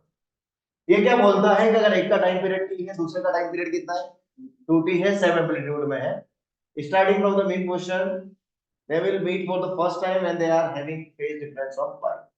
कब मिलेंगे वो पहली बार वापस से कब मिलेंगे, starting from the mean position toward right axis. तो उसका फार्मूला याद हो गया, t1 t2 upon t1 minus t2। ये पहली बार मिलने का समय जब वो सेम सेंस में है, सेम फेज में स्टार्टिंग में वो सेम फेज में, और अगर वो ऑपोजिट फेज में स्टार्टिंग में तो किसमें मिलेंगे t1 t2 upon d1 plus. जैसे कि मान लो दोनों इधर स्टार्ट कर, दोनों मेन पोजीशन पर है, दोनों भी इधर स्टार्ट कर रहे हैं, तो इस टाइम के बाद मिलेंगे। और अगर वो ऐसे स्टार्ट कर रहे हैं तो t1 t2 upon t1 plus t2 opposite sense में है तो ओके ऐसे कर। काइनेटिक एनर्जी का formula half M we square, V की जगह बस omega under root A square minus A square लिख दिया। तो काइनेटिक एनर्जी का फॉर्मूला थोड़ा बड़ा करके देख लिया करो, जूम इन करना आना चाहिए। देखो पीडीएफ आपको मिलती है तो पीडीएफ पे ना आप क्या किया करो, जूम इन किया करो, पूरे ही आपके मोबाइल पे या स्क्रीन पे सिर्फ वही फॉर्मूला दिखेगा, 10 सेकंड में याद हो। छोटा करके देखेंगे तो वो याद करने के लिए थोड़ा टाइम लग जाता है।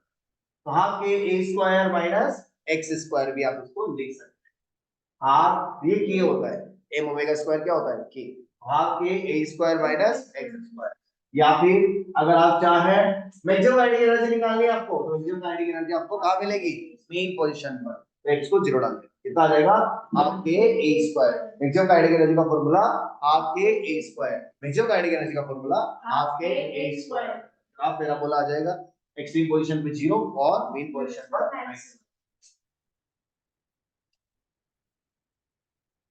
साइन कॉस के टर्म्स में निकालना है तो cos आता है हाफ के A square cos square omega T, ये आता है काइनेटिक एनर्जी का फार्मूला। फिर से cos स्क्वायर आ गया, तो मैंने पहले ही बोला है cos स्क्वायर जो है वो पीरियोडिक तो है बट ऑसिलेटरी नहीं है, और इसका फ्रीक्वेंसी सॉरी इसका टाइम पीरियड आएगा पाई बाय ओमेगा, क्या आएगा पाई बाय ओमेगा आ जाता है इसका टाइम पीरियड, ठीक है। यानी कि ये जब अपना एसएचएम 2 चक्कर करेगा, मतलब एक चक्कर करेगा, तब तक ये काइनेटिक एनर्जी 2 बार चेंज हो जाएगी, 2 चक्कर कर चुका हो, ठीक है। तो ऐसा होता है cos स्क्वायर के बराबर, लिखा भी हुआ है सर ने, क्या लिखा है पीरियड आ जाएगा पाई, टाइम पीरियड कितना आ जाएगा t/2 that is pi by omega, और फ्रीक्वेंसी क्या आ जाएगा डबल।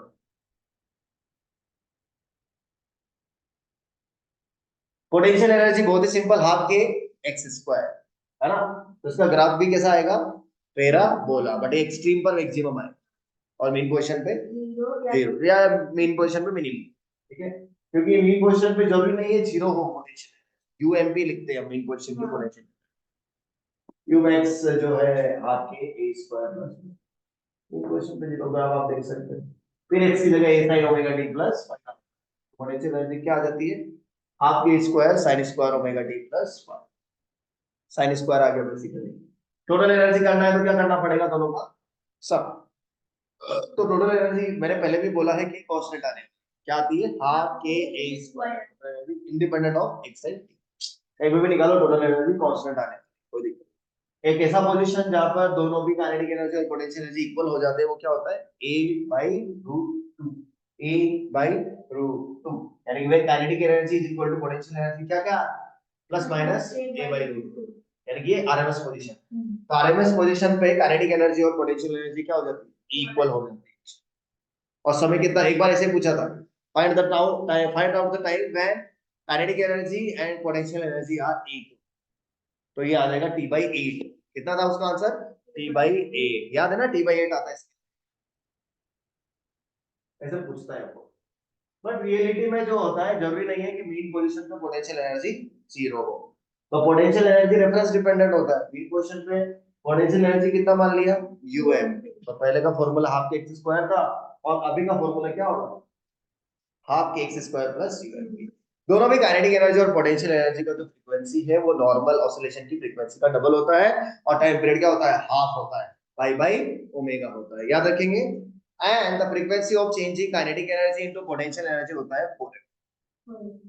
यानी कि एक चक्कर में 4 बार काइनेटिक एनर्जी पोटेंशियल एनर्जी से काइनेटिक एनर्जी या वाइस वर्सा चेंज हो जाती है. लिखा भी हुआ है frequencies of energy getting interchange kinetic to potential और पोटेंशियल टू काइनेटिक इज 4 बार चेंज होती है. पूछा गया है बेटा इसलिए बता, मुझे थोड़ी मजा आता है. यानी कि कभी कभी वो ऐसे भी पूछेगा find kinetic energy minus potential energy, तो kinetic energy minus potential energy का वो पूछेगा तो आप क्या करेंगे, sin square omega T minus cos square omega T, ऐसा ही आएगा ना. और sin square minus cos square omega T का माइनस cos 2. हाँ तो वो 2 ओमेगा हो जाएगा ना बेसिकली, 2 ओमेगा हो जाएगा, मतलब वही जो sin स्क्वायर का है cos स्क्वायर का है वही आ जाएगा. टाइम पीरियड निकालने का मेथड दिया गया है यहाँ पर जो कि बहुत ही ज्यादा कैजुअल है और पता भी होना चाहिए कि किसी भी एसएचएम का टाइम पीरियड कैसे निकालें. खास करके ये लीनियर सिस्टम के लिए बताया. एंगुलर लीनियर और एंगुलर का तो कुछ ज्यादा डिफरेंस होता नहीं है, इसमें फोर्स आता है उसमें क्या आता है तो वो बता दूंगा, इसमें लिखा हुआ है कुछ नॉर्मली. तो सबसे पहला काम हमको क्या देखना होगा कि स्टेबल इक्विलिब्रियम पोजीशन के ही अबाउट जो है ऑसिलेशन होता है और ऑसिलेशन का एम्पलीट्यूड छोटा होना चाहिए.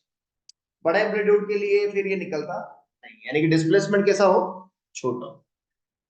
मेथड 1 क्या है, फोर्स मेथड. क्या निकालो सबसे पहले, मेन पोजीशन निकालो. मेन पोजीशन कैसे निकालेंगे, नेट फोर्स को 0 कर, फिर क्या करो, डिस्प्लेस करो पार्टिकल को मेन पोजीशन से थोड़ा सा स्मॉल डिस्प्लेसमेंट दे करके. फिर से इक्वेशन लिखो फोर्स का और फोर्स के इक्वेशन को लिख के रिड्यूस करो कहां तक, considering the displacement of direction to be positive. यानी कि जिस डायरेक्शन में आपने डिस्प्लेस किया उसको प्लस लेना है, उसके ऑपोजिट डायरेक्शन में अगर फोर्स लिख रहा है तो माइनस में लेना. तो टाइम पीरियड आ जाएगा 2.√m/k. कोई बड़ी बात. वैसे भी वहां पर कौन मेथड आपसे पूछा है कि नहीं. अब देखो स्प्रिंग ब्लॉक सिस्टम था. स्प्रिंग ब्लॉक सिस्टम का टाइम पीरियड हमेशा क्या आएगा, 2π√m/k. 2π√m/k ही उसका टाइम पीरियड आने वाला है. किसका, स्प्रिंग ब्लॉक सिस्टम का. स्प्रिंग ब्लॉक सिस्टम का टाइम पीरियड 2π√m/k ही आएगा हमेशा, ये ध्यान रखना.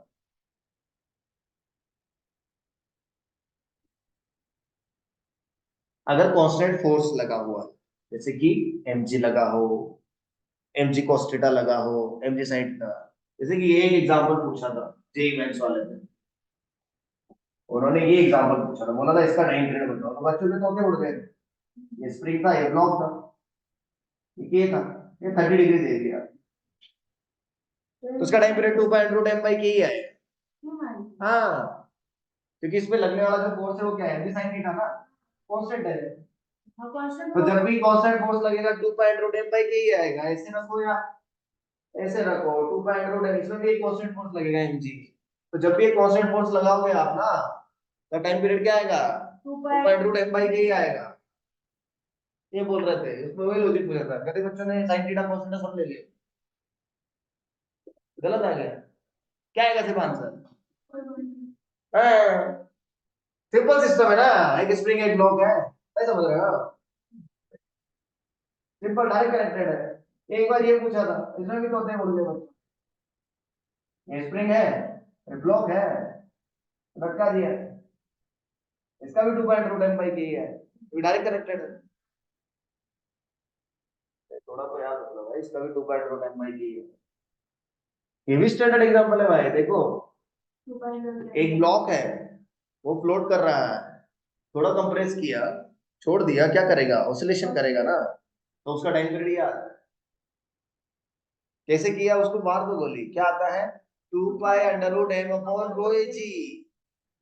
m बोले तो mass of the block, ρ is the density of the liquid, a बोले तो cross sectional area of the block, G तो आपको पता है. अरे याद रख लेंगे क्या, किया कुछ नहीं है, आप देख सकते हैं थोड़ा सा कंप्रेस किया रहेगा, फोर्स बैलेंस करके पहले मीन पोजीशन निकाल, फिर थोड़ा सा और बैलेंस किया, फिर नेट फोर्स निकाला, उस नेट फोर्स को k इक्विवेलेंट इनटू x के बराबर किया तो k इक्विवेलेंट कितना आता है, ρag आ जाता है. घर पे जाके देख लेना. अरे नहीं भी देखो डायरेक्ट फॉर्मूला याद होना चाहिए ना, 2.√m/ρh. ये देखो इसका क्या आएगा, 2π/m/k. इसको भी याद रखो डायरेक्ट फोटो को, इसका क्या आता है, ऐसा फोटो दिखा रहेगा तो इसका टाइम पीरियड आता है कितना, इसका टाइम पीरियड आता है, इसका तरीका ही बताऊंगा मैं आपको, लेकिन ये थोड़ा टफ वाला तरीका है. इजी वाला तरीका बताओ, इसका टाइम पीरियड कितना आता है 2.4m/k। इसका आता है 2.m/4, इसका आता है 2.4m/k, इसका आता है 2.m/4। नेक्स्ट पेज पे होगा ये रहा, इज इक्वल टू 2.2m/4। अब देखो ये इतना टर्म आपको जेईई में से पूछने वाला नहीं है, don't worry about. Energy method भी होता है, तो एनर्जी मेथड में आपको क्या है, मीन पोजीशन वैसे निकालनी है, डिस्प्लेस करना है, इक्वेशन लिखनी है किसकी, काइनेटिक प्लस पोटेंशियल एनर्जी की, और फिर उसका डिफरेंशिएशन करके क्या करना है, जीरो। बिकॉज़ डिफरेंशिएशन जीरो होगा ना टोटल एनर्जी का, बिकॉज़ टोटल एनर्जी क्या है, कांस्टेंट है, कांस्टेंट का डिफरेंशिएशन तो क्या होता है, जीरो। पर सिंपल तरीका सिखाते हैं आपको, ठीक है, बहुत हो गया मगजमारी। आपने कुछ नहीं करना है, ब्लॉक को एक्स से डिस्प्लेस, इसको ब्लॉक को एक्स से डिस्प्लेस करना है, फिर देखना स्प्रिंग कितने से डिस्प्लेस हो रही है। स्प्रिंग जितने से भी डिस्प्लेस होगी उसको पोटेंशियल एनर्जी क्या हो जाएगा, हाफ के एक्स स्क्वायर। ये होता है स्प्रिंग पोटेंशियल एनर्जी का फॉर्मूला। आपने करना क्या होता है, स्प्रिंग की पोटेंशियल एनर्जी, स्प्रिंग की पोटेंशियल एनर्जी, तो देखो अगर मैं स्प्रिंग ब्लॉक सिस्टम बनाता हूं तो वो देखो कितने आसानी से आपको समझ में आ रहा है। जैसे यहां बनाया हुआ है स्प्रिंग ब्लॉक सिस्टम, तो इस ब्लॉक को क्या करना है, एक्स से डिस्प्लेस और इसका वेलोसिटी v मान लें, ठीक है। तो ब्लॉक का काइनेटिक एनर्जी तो कितना हो गया, हाफ एम वी स्क्वायर, हुआ कि नहीं। स्प्रिंग कितने से खिंच गया बेचारा, तो स्प्रिंग का पोटेंशियल एनर्जी कितना हो गया, हाफ के x square. Gravitational potential energy को मत नहीं लेना, और बस ये देख लेना कि यहाँ पर n कितना है, यहाँ पर k, यहाँ पे अगर m इक्विवेलेंट है, k इक्विवेलेंट है, तो टाइम पीरियड आ जाएगा 2 pi under root m equivalent upon k equivalent, बस इतना ही होगा। जितने भी काइनेटिक एनर्जी तो सिर्फ एक ही होगी, half V square, but potential energy में हो सकता है एक से ज्यादा स्प्रिंग हो, या स्प्रिंग का डिस्प्लेसमेंट कुछ और हो रहा हो। जैसे कि ये क्वेश्चन था, ये क्वेश्चन देखो आप, इस क्वेश्चन को देखते हैं, इस क्वेश्चन को देखते हैं। इस क्वेश्चन में ब्लॉक को अगर x डिस्प्लेस किया तो स्प्रिंग कितना डिस्प्लेस होता है, तो कांस्टेंट मोशन से थोड़ा सा लगाएंगे लॉजिक। मान लो ब्लॉक को x डिस्प्लेस किया तो यहाँ पे टेंशन कितना आएगा, t, यहाँ पे टेंशन कितना आएगा, t/2, यहाँ पे टेंशन कितना आएगा, तो टेंशन आधा हो गया तो डिस्प्लेसमेंट डबल हो जाएगा। तो अगर ब्लॉक को x से खींचा और ब्लॉक का टेंशन t है, तो स्प्रिंग का टेंशन कितना है, t/2, तो स्प्रिंग कितना खींच जाएगा, 2x, तो स्प्रिंग कितना खींच गया, 2x, तो half k into 2x square, ये हाफ m स्क्वायर। तो आप देख सकते हैं कि 2x का स्क्वायर करेंगे तो कितना आएगा, तो k इक्विवेलेंट 4 क्या है, तो टाइम पीरियड आ जाएगा 2 पाई अंडर रूट m, तो m है एक ही जगह, ये ज्यादा आसान है। वही माना ना t plus t is equal to 2t होता था वो, वही कंसेप्ट है, सेम वही कंसेप्ट है,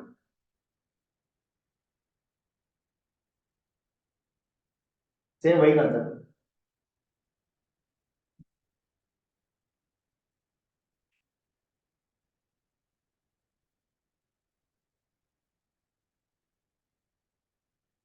कॉम्बिनेशन ऑफ स्प्रिंग देख लो डायरेक्ट, कॉम्बिनेशन ऑफ स्प्रिंग के दो प्रकार के, सीरीज और पैरेलल।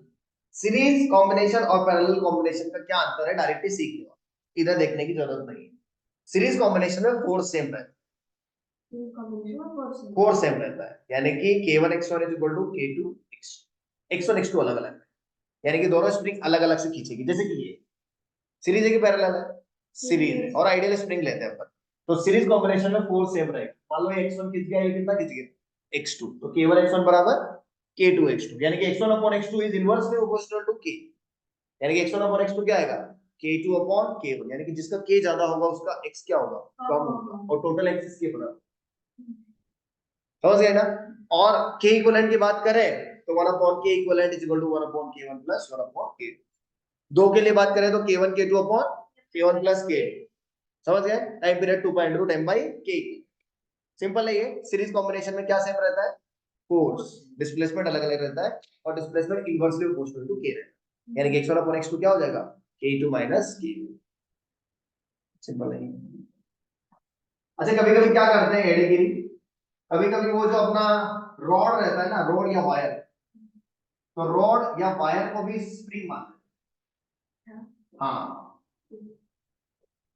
तो इसका एरिया अगर ए है, लेंथ अगर एल है, जंग मॉडुलस अगर वाई है, तो के हो जाता है वाई ए बाई।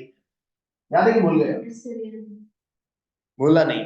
तो कभी कभी क्या करेगा, एक तो स्प्रिंग लगा देगा, एक वायर लगा देगा, बोलेगा टाइम पीरियड बता। तो स्प्रिंग का तो के दिया होगा, इसका के कैसे निकालोगे, वाई ए बाई एल से। दिया हुआ इक्वेशन इसलिए बोल रहा हूँ, सीरीज पैरेलल ऐसे। अगर के एन टाइम्स लगा दे सीरीज में तो क्या हो जाएगा, के बाई एन।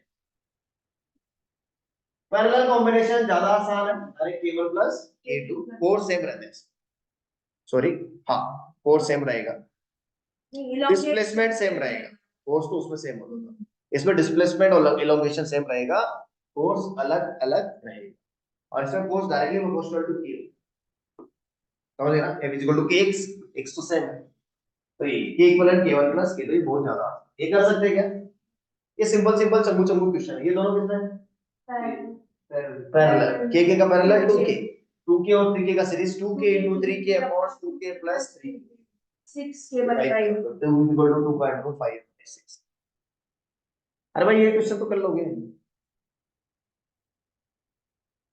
ये स्टैंडर्ड है। अरे भाई ये तो इतनी बार आया है, इसको खुद को नहीं पता कितनी बार आया नहीं है,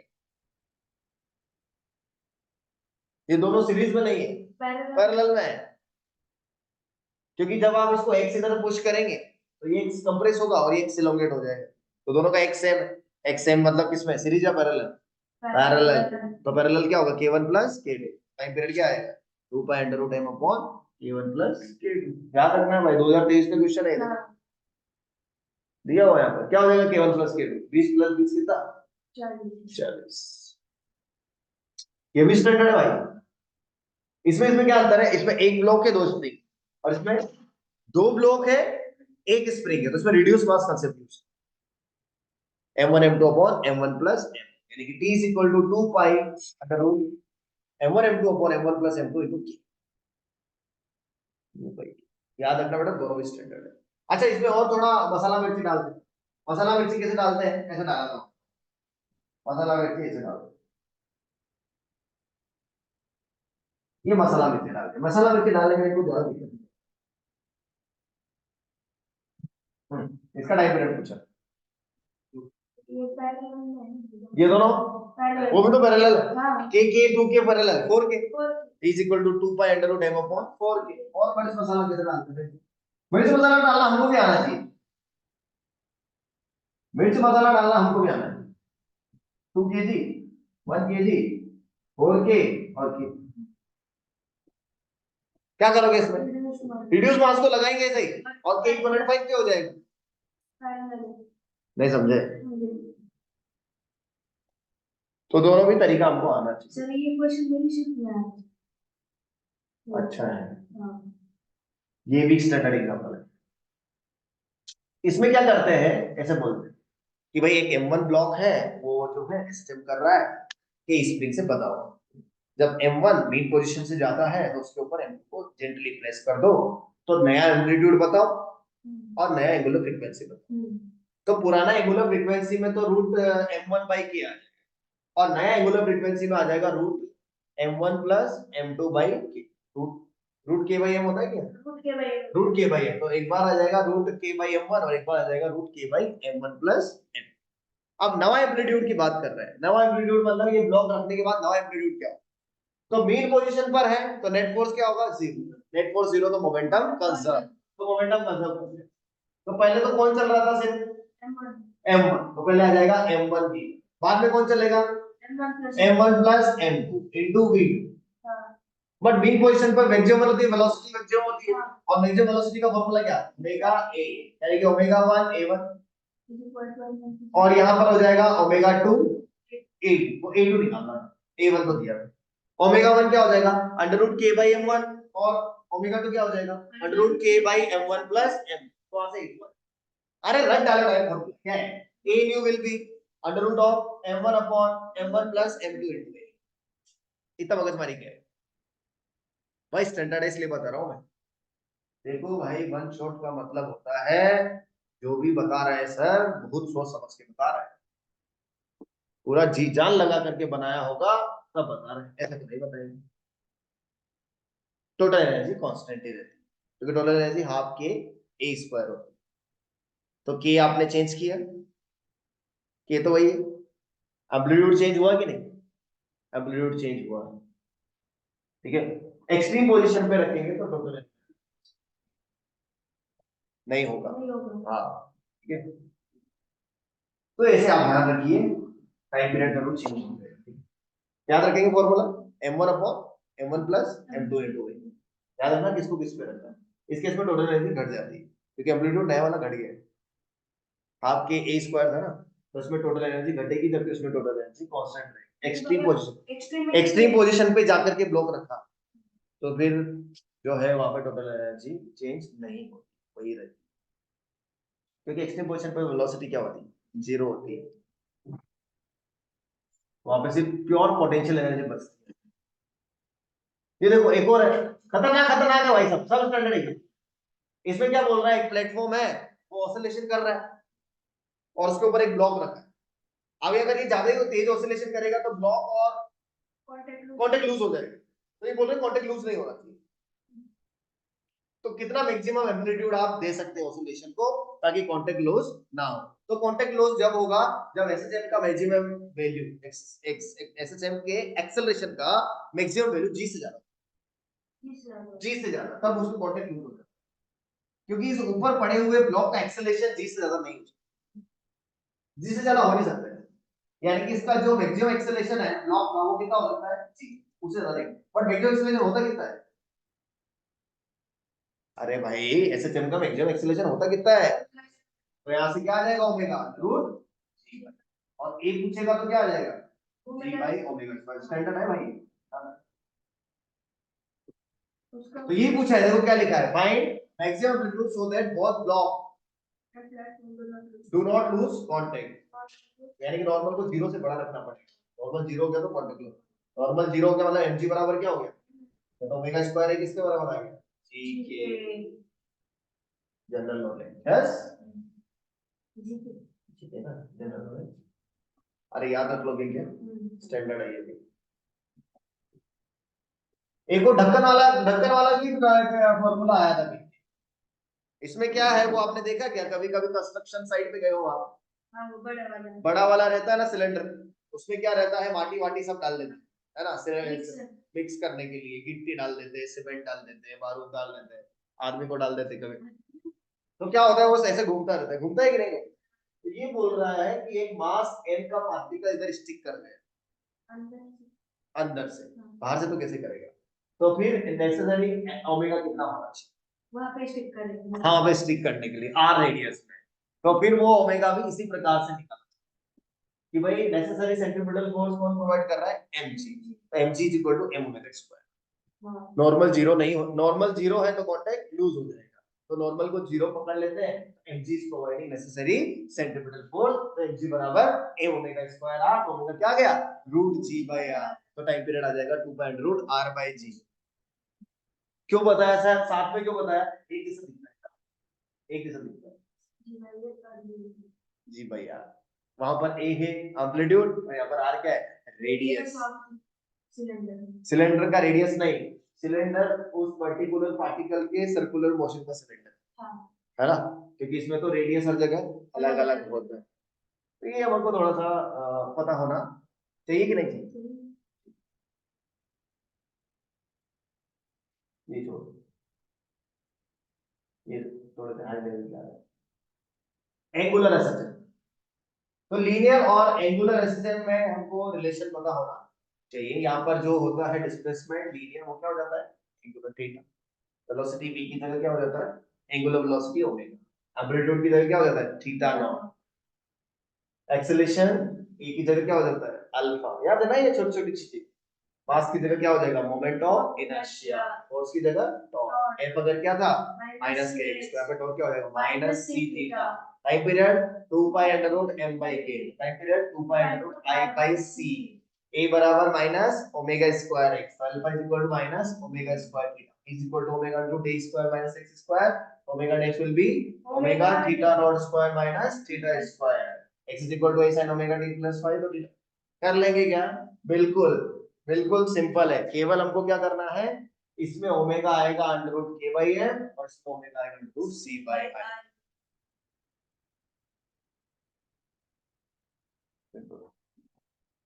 इसका एग्जांपल स्प्रिंग ब्लॉक सिस्टम और इसका एग्जांपल क्या है, pendulum, simple pendulum, that is very simple. तरीका होगा वही, क्या करेंगे सबसे पहले मेन पोजीशन निकालेंगे, क्या करके टॉर्क को जीरो करके, फिर क्या करेंगे डिस्प्लेस करेंगे, बट एक से नहीं करेंगे, इस बार थीटा से करेंगे। किससे करेंगे, थीटा से डिस्प्लेस करेंगे। फिर क्या करेंगे, फिर से इक्वेशन लिखेंगे, फोर्स का नहीं लिखेंगे, किसका लिखेंगे, टॉर्क का इक्वेशन लिखेंगे। टॉर्क का इक्वेशन को रिड्यूस करेंगे, कहां रिड्यूस करेंगे, माइनस सी थीटा, थीटा छोटा लेंगे और वापस से टाइम पीरियड क्या हो जाएगा 2 बाय रूट आई बाय सी। देखिए सिंपल पेंडुलम, सिंपल पेंडुलम यहां ऐसे था, पहले थोड़ा सा डिस्प्लेस किया, कितने से, थीटा से, तो टॉर्क आया किसका, mg के दो कंपोनेंट है, mg cos थीटा और mg sin। तो mg cos थीटा का तो टॉर्क नहीं आएगा, तो mg sin थीटा का आ गया mg sin थीटा इनटू है, क्या आ गया mg sin थीटा इनटू है, बट वो ऐसे आ रहा था, ऐसे आ रहा था, हम ऐसे घुमा रहे तो माइनस में लिया, तो टॉर्क आ गया माइनस mgl sin थीटा, क्या आ गया माइनस mgl, पर थीटा छोटा था तो sin थीटा को क्या लिख दिया, थीटा लिख दिया, फिर कंपेयर कर लिया, तो c क्या आ गया mgl, c क्या आ गया, और टाइम पीरियड होगा 2 बाय रूट आई बाय सी। आई कितना आ जाएगा इस पार्टिकल का, mr स्क्वायर मतलब ml स्क्वायर। जिस पॉइंट के अबाउट आप मोमेंट ऑफ इनर्शिया निकाल रहे हैं उसी पॉइंट के अबाउट टॉर्क निकालना, टॉर्क और मोमेंट ऑफ इनर्शिया सेम इसी पॉइंट के अबाउट निकालना है। पॉइंट ऑफ रोटेशन भी बोलते हैं इसको, क्या बोलते हैं, पॉइंट ऑफ रोटेशन। तो ये आ गया 2 pi under root L by G. इसकी खास बात क्या है, ये इंडिपेंडेंट है, किससे इंडिपेंडेंट है, ये मास ऑफ द बॉब, बॉब के मास में डिपेंड नहीं करता। सर आवाज नहीं आ रहा, अश्मिता आवाज नहीं आ रहा क्या, is not audible to you, reply करो।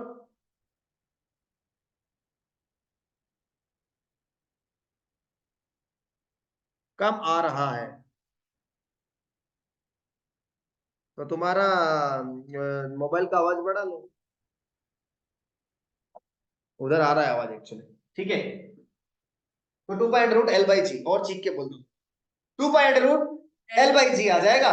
एल क्या होगा, लेंथ, और जी क्या होगा, ग्रेविटेशनल एक्सेलरेशन, यानी कि इन्हीं दो चीजों पर डिपेंड करता है, बाकी मास पे डिपेंड नहीं करता। कितने भी मास का बॉब लगा दो उसका time period 2 pi under root L by G यार।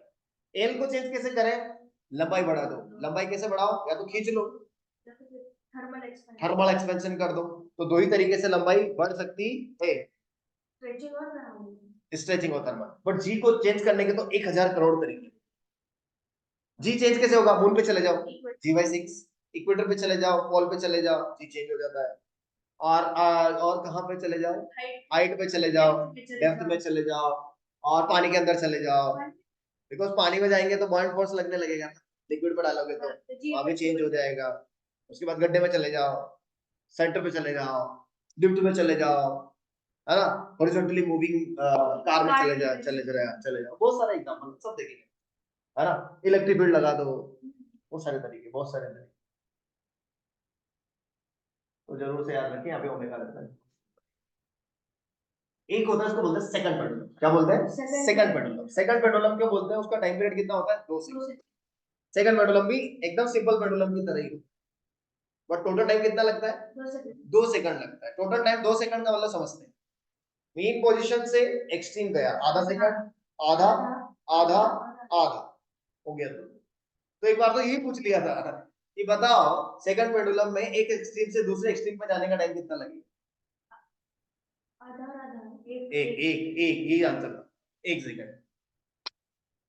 एक बार खतरनाक क्वेश्चन पूछा, बता कि एक सेकंड पेंडुलम को मून पे लेके चले तो उसका टाइम पीरियड अगर वही रखना है तो उसका लेंथ कितना होना चाहिए, तो मून पे चले गए तो जी की जगह क्या हो जाएगा, जी बाई 6 हो जाएगा, है ना, यानी कि जो लेंथ होगा वो 1/√6 टाइम्स होगा, अगर टाइम पीरियड वही रखना है। क्योंकि टाइम पीरियड कितना होता है, 2 सेकंड होता है, तो टाइम पीरियड 2 सेकंड रखेंगे और वहां से फिर हम लोग एल निकालेंगे, समझ गए ना, जी बाई 6 होता है, हाँ वो आपका जी बाई रूट 6 जैसा कुछ आ जाएगा और आ जाता है। तो सबसे पहला इसमें क्या हो गया बेटा, लेंथ चेंज करेंगे तो चेंज हो जाएगा, ये आपको बताया हुआ डेल्टा टी बाई टी कितना आता है, अल्फा डेल्टा थीटा, आपने डिस्कस किया था ये थर्मल फिजिक्स में, एक दिवस पूर्वी, हाँ 2 दिवस पूर्वी, तो डेल्टा टी बाई टी कितना आ जाता है, अल्फा डेल्टा थीटा बाई। फिर अपन ने क्वेश्चन भी लिए थे। आप सेकंड पेंडुलम के लिए लेगा तो सेकंड पेंडुलम का टाइम पीरियड तो कितना होता है, 2 सेकंड होता है। फिर वो कभी कभी गड़बड़ हो गया तो 2.01 सेकंड हो जाएगा। तो कितने सेकंड का एरर आया, 0.01, 0.01 अपॉन 2 सॉल्व कर लेंगे। मतलब कोई बड़ी बात नहीं है, वहां क्वेश्चन ज्यादा आता है। एक्स्ट्रा मार्क्स लग जाएंगे तो काम होगा कि नहीं होगा, हो जाएगा। यानी कि फिर से क्या हो जाएगा आपका टाइम पीरियड, बढ़ेगा घटेगा, बढ़ जाएगा, क्योंकि लेंथ क्या होगा, बढ़ेगा। तो मान लो पहले टाइम पीरियड था टी नॉट, तो बाद में टाइम पीरियड मान लो कितना होगा t, तो क्या हो जाएगा, ये l की जगह l 1 प्लस या l plus delta l। Yes, delta l का फॉर्मूला बोलो बेटे, l कॉमन ले लेता हूँ, l कॉमन ले लेंगे तो क्या बचेगा, 1 plus delta l by f by a by f mg हो जाएगा। बस, क्योंकि आपने क्या लगता है मास, क्या हो जाएगा 1 प्लस mg अपॉन का पावर है, ये तो पुराना वाला है। तो यहाँ से 1 अपॉन y पूछा था उसने, यही मैच वाला। हाँ तो देखो ये क्या आ जाएगा, t बाई टी नॉट का square minus 1 is equal to mg upon a by, तो 1 अपॉन y क्या आ जाएगा, a अपॉन mg, ये था उसका स्टैंडर्ड है भाई, स्टैंडर्ड है, बोला मार्क्स लग गया है तो ये नहीं समझ। अरे भाई याद रखेगा क्या, 1 अपॉन y का formula a upon mg t square upon t not square minus, नहीं याद रहेगा, स्टैंडर्ड है, मैं बोल रहा स्टैंडर्ड मतलब पूछा गया होगा बहुत।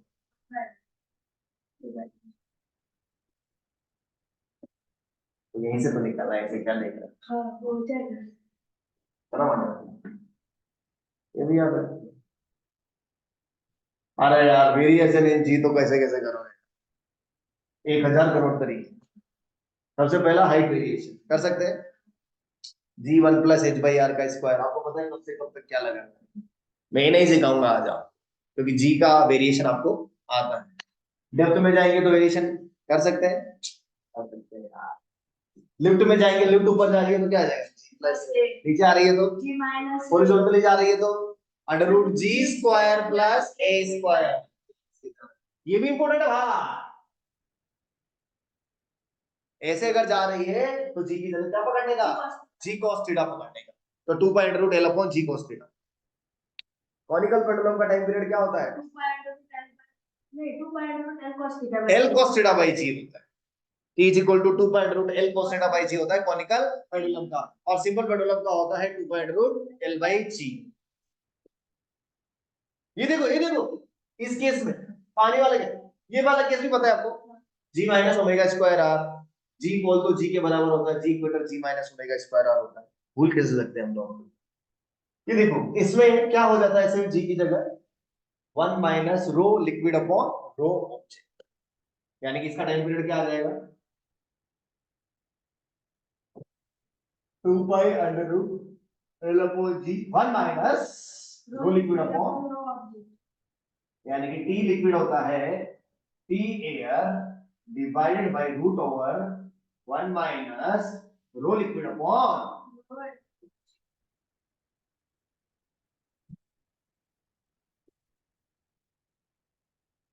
नहीं समझे, और अगर पानी है तो 1 upon rho object, this is basically specific gravity और relative density of object, relative 1 upon relative density, relative density let say 3 है या 4 है, तो 1 minus 1 by 4 that is 3 by 4 का root, root 3 by 2 by root 3, तो ऐसे आता है। फिर वो ये जी का formula 4 by 3 by rho G R में डाल सकते हैं आप, मतलब ऐसे तो काफी सारे केस होगा, फिर इलेक्ट्रिक फील्ड लगा है ना, तो एक बार Q E plus M G हो जाता है, एक बार Q E minus M G हो जाता है, वेरियस मेथड है चेंज करने के। एक वो कार में पूछा था उसने, कार सर्कुलर मोशन कर रही है भाई, वो question circular motion, car circular motion, pendulum लटका है, तो उसमें जी इफेक्टिव क्या आता था, under root g square plus v square by r का स्क्वायर, क्योंकि उसमें सेंट्रीपिटल एक्सेलरेशन भी आता है। हाँ जी तो रहेगा ही सही नीचे, हम्म, एक सेंट्रीपिटल एक्सेलरेशन और आता है, फिर क्या होता है वी स्क्वायर बाई आर, तो रिजल्टेंट क्या आ जाएगा, under root of G square plus V power 4 upon R square, ये होगा जी, हाँ तो t equal to 2 pi root l upon G. एकदम क्लियर कट रखने का सब कुछ, इस पर हाँ तो कहीं पर कुछ एम्बिग्यूटी बचनी ही नहीं चाहिए, सब आता है हमको, तो सब आता है, कोई भी केस दे दो, नहीं समझे, समझे, सही तो लिख दिया हुआ है पीडीएफ में, लिखना चाहे तो लिख सकते हैं, पीडीएफ में अभी दिखा दूंगा आपको, एंड होगा ना पीडीएफ तब एकदम क्रिस्टल क्लियर हो जाएगी, ठीक है। ये क्वेश्चन आया था। आया था ना, हाँ इसीलिए तो बता रहा हूँ बेटा, यहाँ पर ना जो भी क्वेश्चन मैं आपको बता रहा हूँ सब आता हम्म, है, कहीं ना कहीं वो दिखाई देंगे आपको। वही फिर एनर्जी मेथड बकवास सा, इसमें एनर्जी मेथड में क्या करना है मैं बता देता हूँ, इसमें एनर्जी को आपको हाफ के एक्स स्क्वायर नहीं लिखना है, हाफ सी थीटा स्क्वायर, यानी कि पोटेंशियल एनर्जी इसमें क्या होगी आपसे भी दस और काइनेटिक एनर्जी क्या होगी आप आए हो मेरा और टाइम पीरियड क्या होगा, आपको पहले डालने से ये ध्यान रखना, half c theta square, theta से डिस्प्लेस करना है, एंगुलर वेलोसिटी ओमेगा मानना है, आई क्या है मोमेंट ऑफ इनर्शिया, ऐसे करेंगे तो भी आ जाएगा आंसर, नहीं समझे, अरे बोलो यार, ये तो मैंने प्रूव ही किया है एक्चुअली, सिंपल पेट्रोल की खतरनाक प्रूफ है, लेकिन ये स्टेट बोर्ड में यही वाला प्रूफ दिया हुआ एनर्जी में, समझे, देखो काइनेटिक एनर्जी क्या हो गया हाफ आई ओमेगा स्क्वायर, कोई दिक्कत, पोटेंशियल एनर्जी कैसे निकाला, यहाँ पर तो सिर्फ ग्रेविटेशनल पोटेंशियल एनर्जी रहेगा ना, क्या रहेगा mgh, ऊपर जा रहे हैं तो mg प्लस mgh, नीचे जा रहे हैं तो माइनस है, तो mgh h ये कितना डिस्टेंस होता है l minus l cos theta, तो कितना आया mgl 1 माइनस cos थीटा, फिर cos थीटा का एक्सपेंशन लगा, हाँ 1 minus x square by 2 factorial plus x power 4 by 4 वही लगाते हैं, तो वही लगाए, तो उससे 1 से 1 कट गया, क्या बच गया theta square by 2, theta power 4 by 4 factorial, और ये थीटा बहुत छोटा है तो उसको नेगलेक्ट ही कर दिया, बड़ी पावर है, तो फिर क्या बच गया half ml square omega square half mgl theta square, फिर कंपेयर कर लिया, किसे कंपेयर कर लिया half i omega square half c theta square, तो c कितना आ गया mgl और i कितना आ गया ml स्क्वायर, तो टाइम पीरियड आ गया 2/2, सिंपल पेंडुलम का using energy method, energy method से भी किया टॉर्क मेथड से भी किया, half c theta square time period 2/2 time by 6, जबकि वहां पे लीनियर में क्या होता है half x square plus half mv square, तो टाइम पीरियड आ जाता है 2/2 m बाय, वेरी केयरफुली आपको डील करना, कंपाउंड पेंडुलम, फिजिकल पेंडुलम और कंपाउंड पेंडुलम का भी टाइम पीरियड आपको याद होना, ये क्या होता है किसी भी ऑब्जेक्ट को कहीं से भी हिंज कर दो, किसी भी ऑब्जेक्ट को क्या करो कहीं से भी हिंज कर दो और फिर उसको घुमा दो, थोड़ा सा रोटेशन देके छोड़ दो, तो ऑसिलेट करेगा कि नहीं करेगा, तो इसका टाइम पीरियड क्या आता है 2 pi under root I hinge upon mgd, where d is the distance between center of mass and hinge, hinge और center of mass के बीच का डिस्टेंस, अब आई हिंज निकालना नहीं आता अगर आपको तो दिक्कत, आई हिंज अक्सर किससे निकलेगा पैरेलल एक्सिस थ्योरम से, क्या होगा आई हिंज का formula I square plus md, इसको बोलते हैं फिजिकल पेंडुलम, जैसे कि मैं आपको अंतर बताता हूं, ध्यान सुनना, ध्यान सुनना, ये देखिए इसमें और इसमें क्या अंतर है, mass and length, mass and length क्या अंतर है,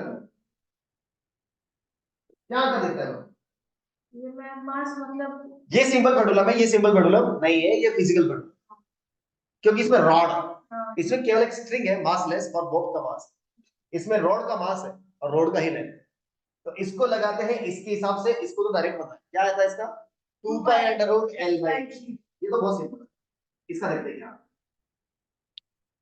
क्या फॉर्मूला है, t is equal to 2 pi I hinge, इसका लगे कॉपर पर, कॉपर का कितना आता है ml स्क्वायर बाय 3, कॉपर का क्या आता है ml स्क्वायर बाय 3, हाँ, और ये डिस्टेंस कितनी होगी एल बाई टू डाल दो, एम जी एल बाई, कौन कौन कट गया, एम से एम, एल से एल से एम कट गया, 2 से 2 टू थोड़ी है वो 3 है ना, 3 है, और वो तुमको 2/3 क्या आ रहा है, 2/3 तो ये आया 2 pi under root 2l/3।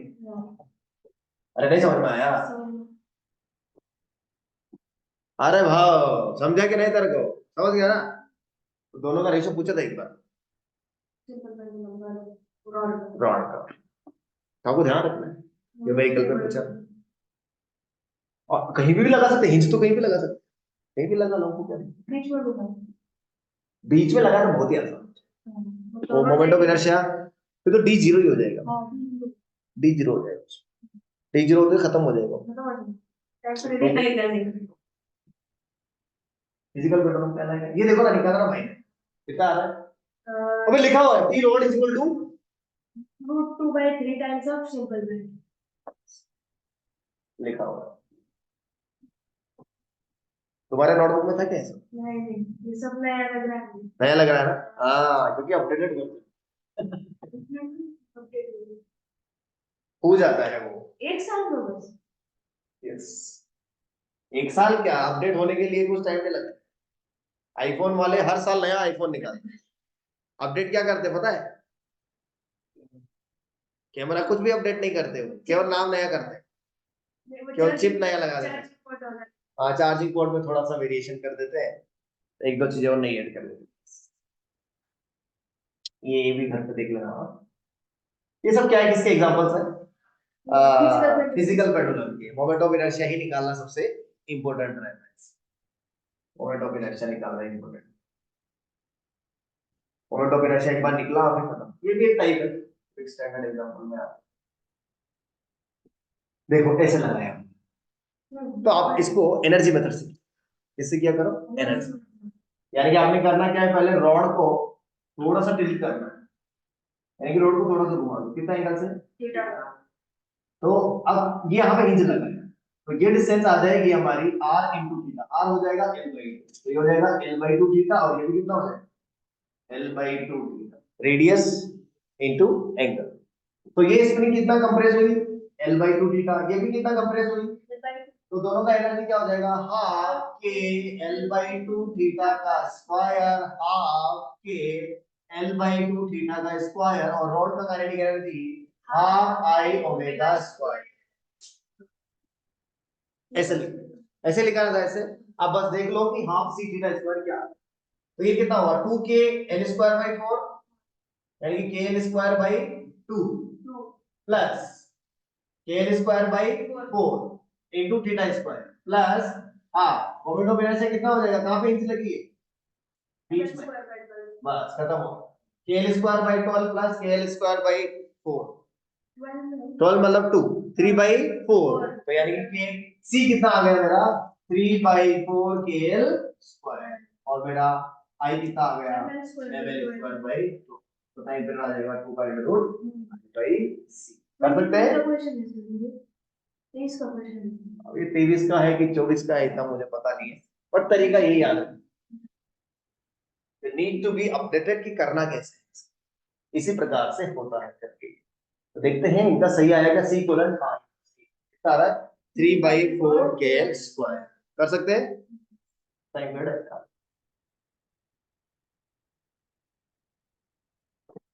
Similarly ये वाला भी कर सकते हैं आप,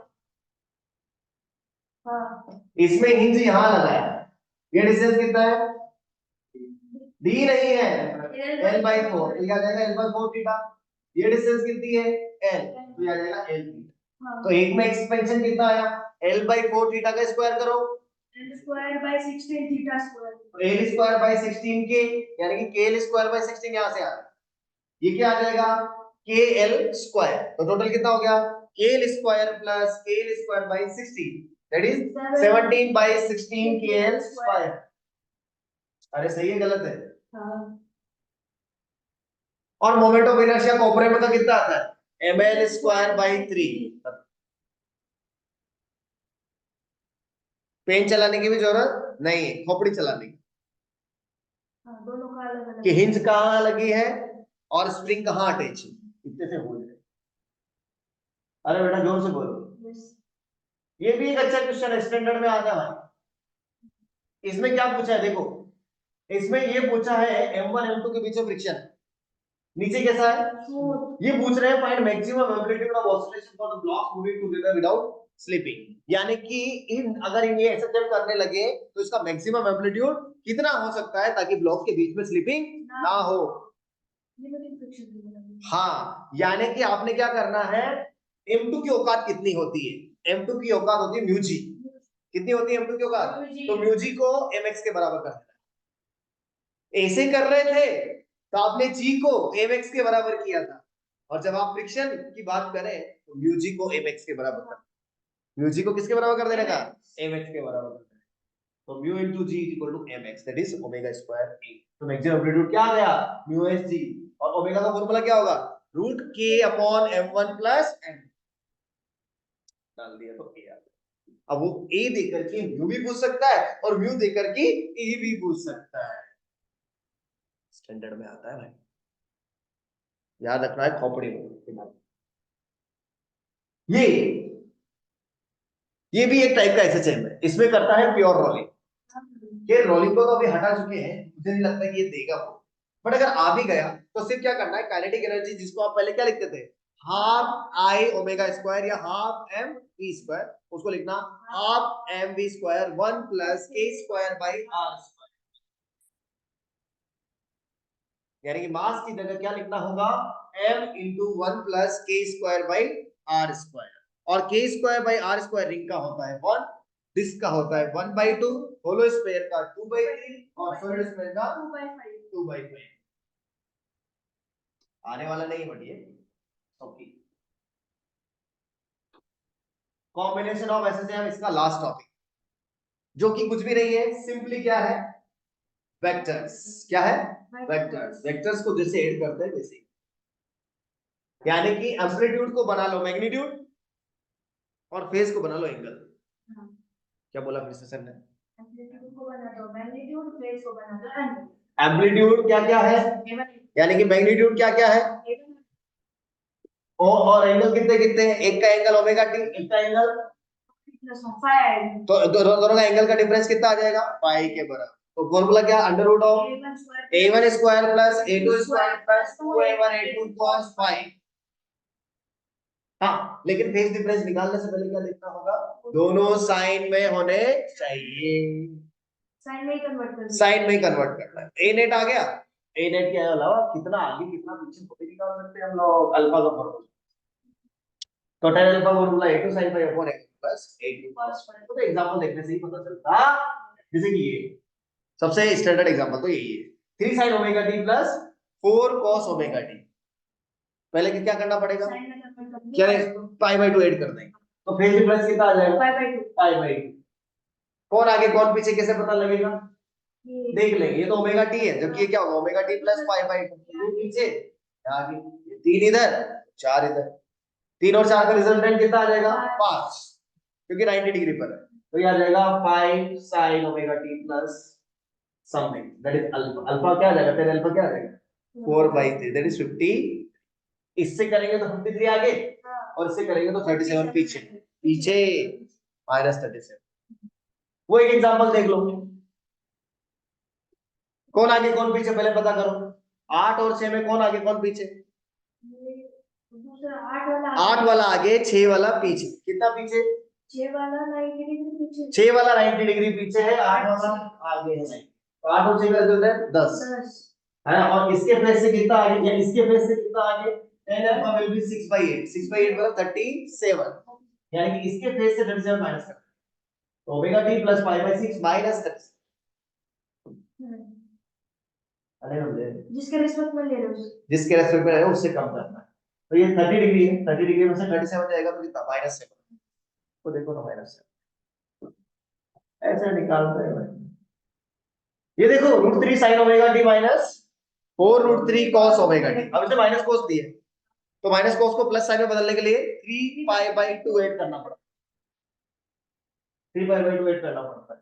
ये 2021 का क्वेश्चन है, y1 कितना दिया है, 10 sin 3 pi t प्लस 5/3, और y2 क्या दिया है, 5 sin 3 pi t plus 3 cos 3 pi 2। अब हमको पता है साइन और cos का फेज डिफरेंस कितना होता है, पाई बाई 2। तो ये आएगा root e square plus b square, यानी कि ये आ जाएगा root 1 square plus root 3 square. 1 square 1, root 3 square 3, 1 plus 3 4, 4 का रूट 2, इसका एम्पलीट्यूड आया 10 और इसका भी एम्पलीट्यूड क्या है 10, तो रेशियो क्या आएगा 1:2।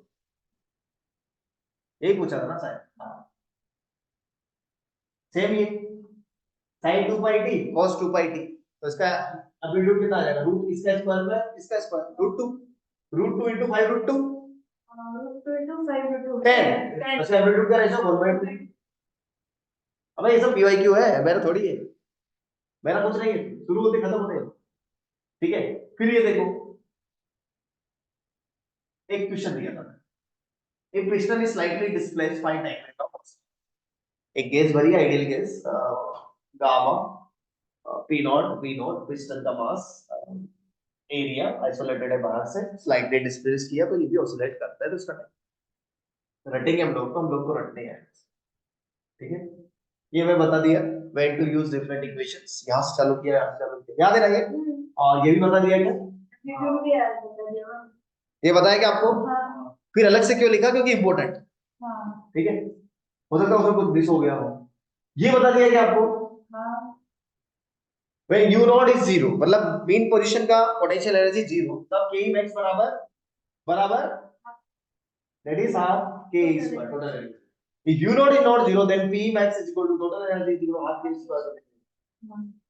क्या लिखा है, if frequency of oscillation is then frequency of oscillation of kinetic energy and frequency of potential energy is 2 frequency of kinetic energy to potential energy and frequency of kinetic energy to potential energy Difference of total energy is 2 0 because उसका कोई variation ही नहीं होता है।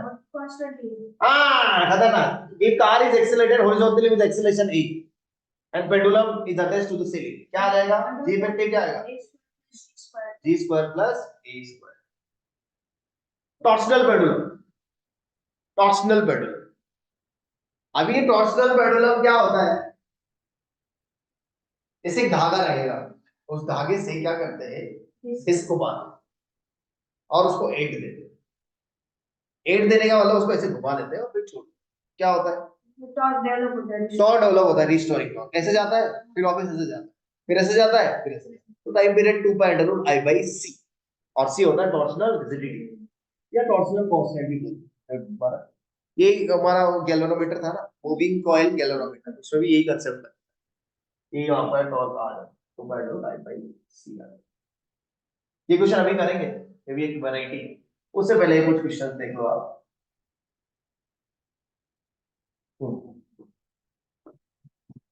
ये किसका time period आया, conical pendulum क्या आया, थीटा ये हो वर्टिकल, ये फ्लोटिंग ब्लॉक वाला फिर से आ क्या था 2 pi under root m upon rho a।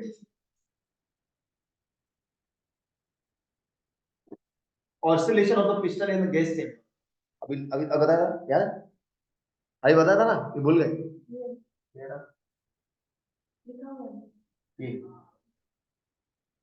वही,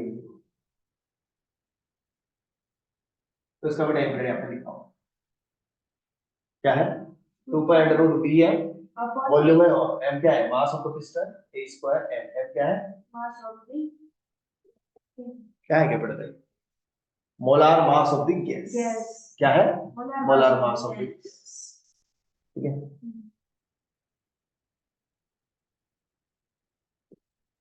फिर यहाँ आ जाओ, टनल वाला तो पता है 2 पाई रूट r बाई, ये किसका होता है और पता है ना आपको, इनफाइनाइटली लॉन्ग पेंडुलम का भी यही होता है। अच्छा, लॉन्ग पेंडुलम का टाइम पीरियड आपको याद रखना, लॉन्ग पेंडुलम का टाइम पीरियड का लॉन्ग पेंडुलम का टाइम पीरियड का शॉर्ट पेंडुलम का तो सबको पता है, क्या है शॉर्ट पेंडुलम का 2 pi under root l by, long pendulum का क्या होता है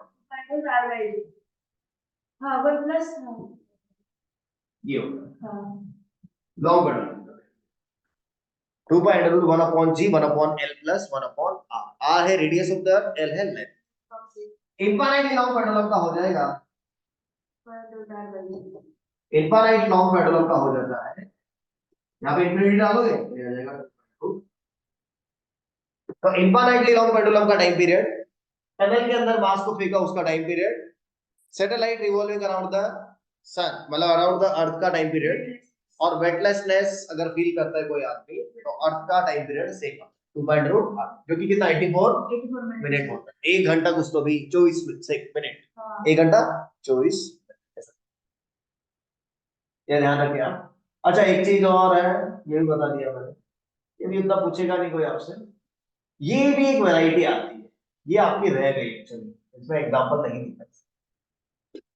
आता है कि आपको एक ऐसे सॉल्व करते हैं, क्वेश्चन पढ़ लो पहले। Particle of mass and electric should be equal to 8 times each of what's constant K is given. If the particle of mass m is pushed slightly against the spring A and then released, then the time period of oscillation. ये भी एक variety है। तो कैसे करने का है, energy से करना है। Energy. एनर्जी बहुत आसान है।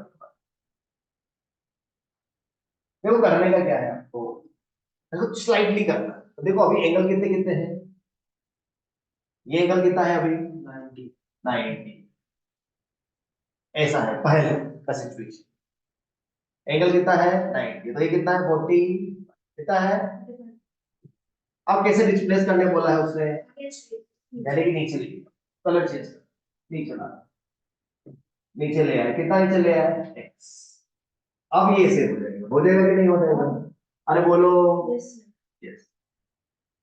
नहीं होगा, ये हो जाएगा, हो जाना ये गाना आए।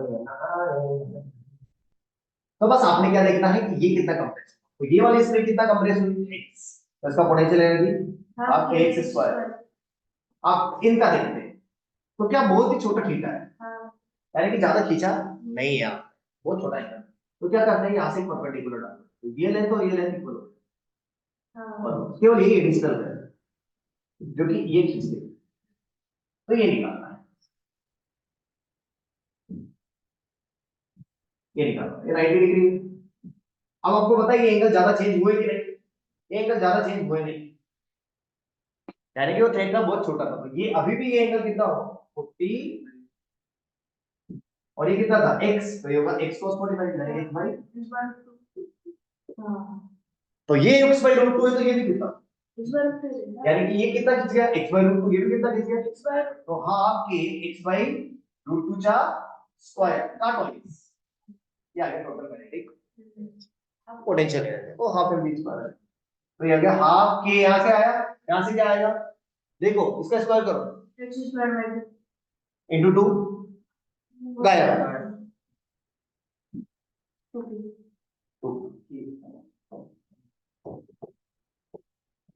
क्या आ गया के इक्वल है 2, तो टाइम पीरियड 2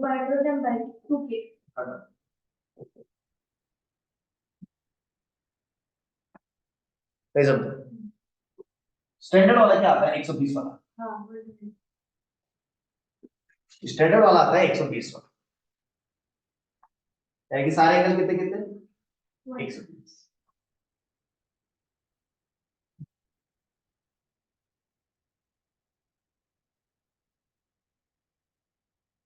अब वो कैसे डिस्प्लेस करेगा मुझे नहीं पता, वो आप देखना, पर मान लो इसको भी कैसे डिस्प्लेस कर दिया बीच, तो ये तो कितना दब जाएगा x, फिर क्या हो जाएगा ये से हो जाएगा, और ये कितना हो जाएगा, फिर वही बकवास,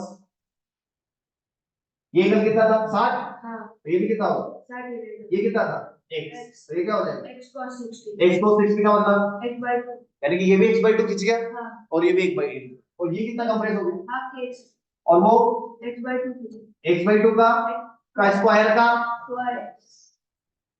तो हाफ के एक्स स्क्वायर प्लस हाफ के बाई 4 का ट्वाइस के बाई 2, के प्लस के बाई 2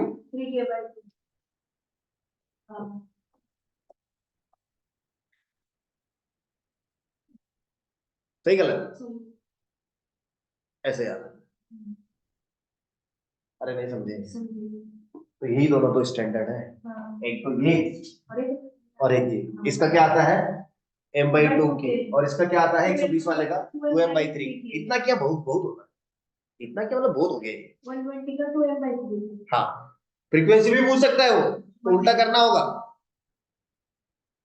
तो इसमें कहां से ऑसिलेशन खत्म हो जाता है। देखो ऐसा कुछ रॉकेट साइंस ऐसा नहीं है। The only thing is you should remember few of the standard examples because they are very standard, you cannot do anything about it. They are very standard. ठीक है, can we stop it here? कुछ बचा तो नहीं? कुछ बचा हो तो बोलो।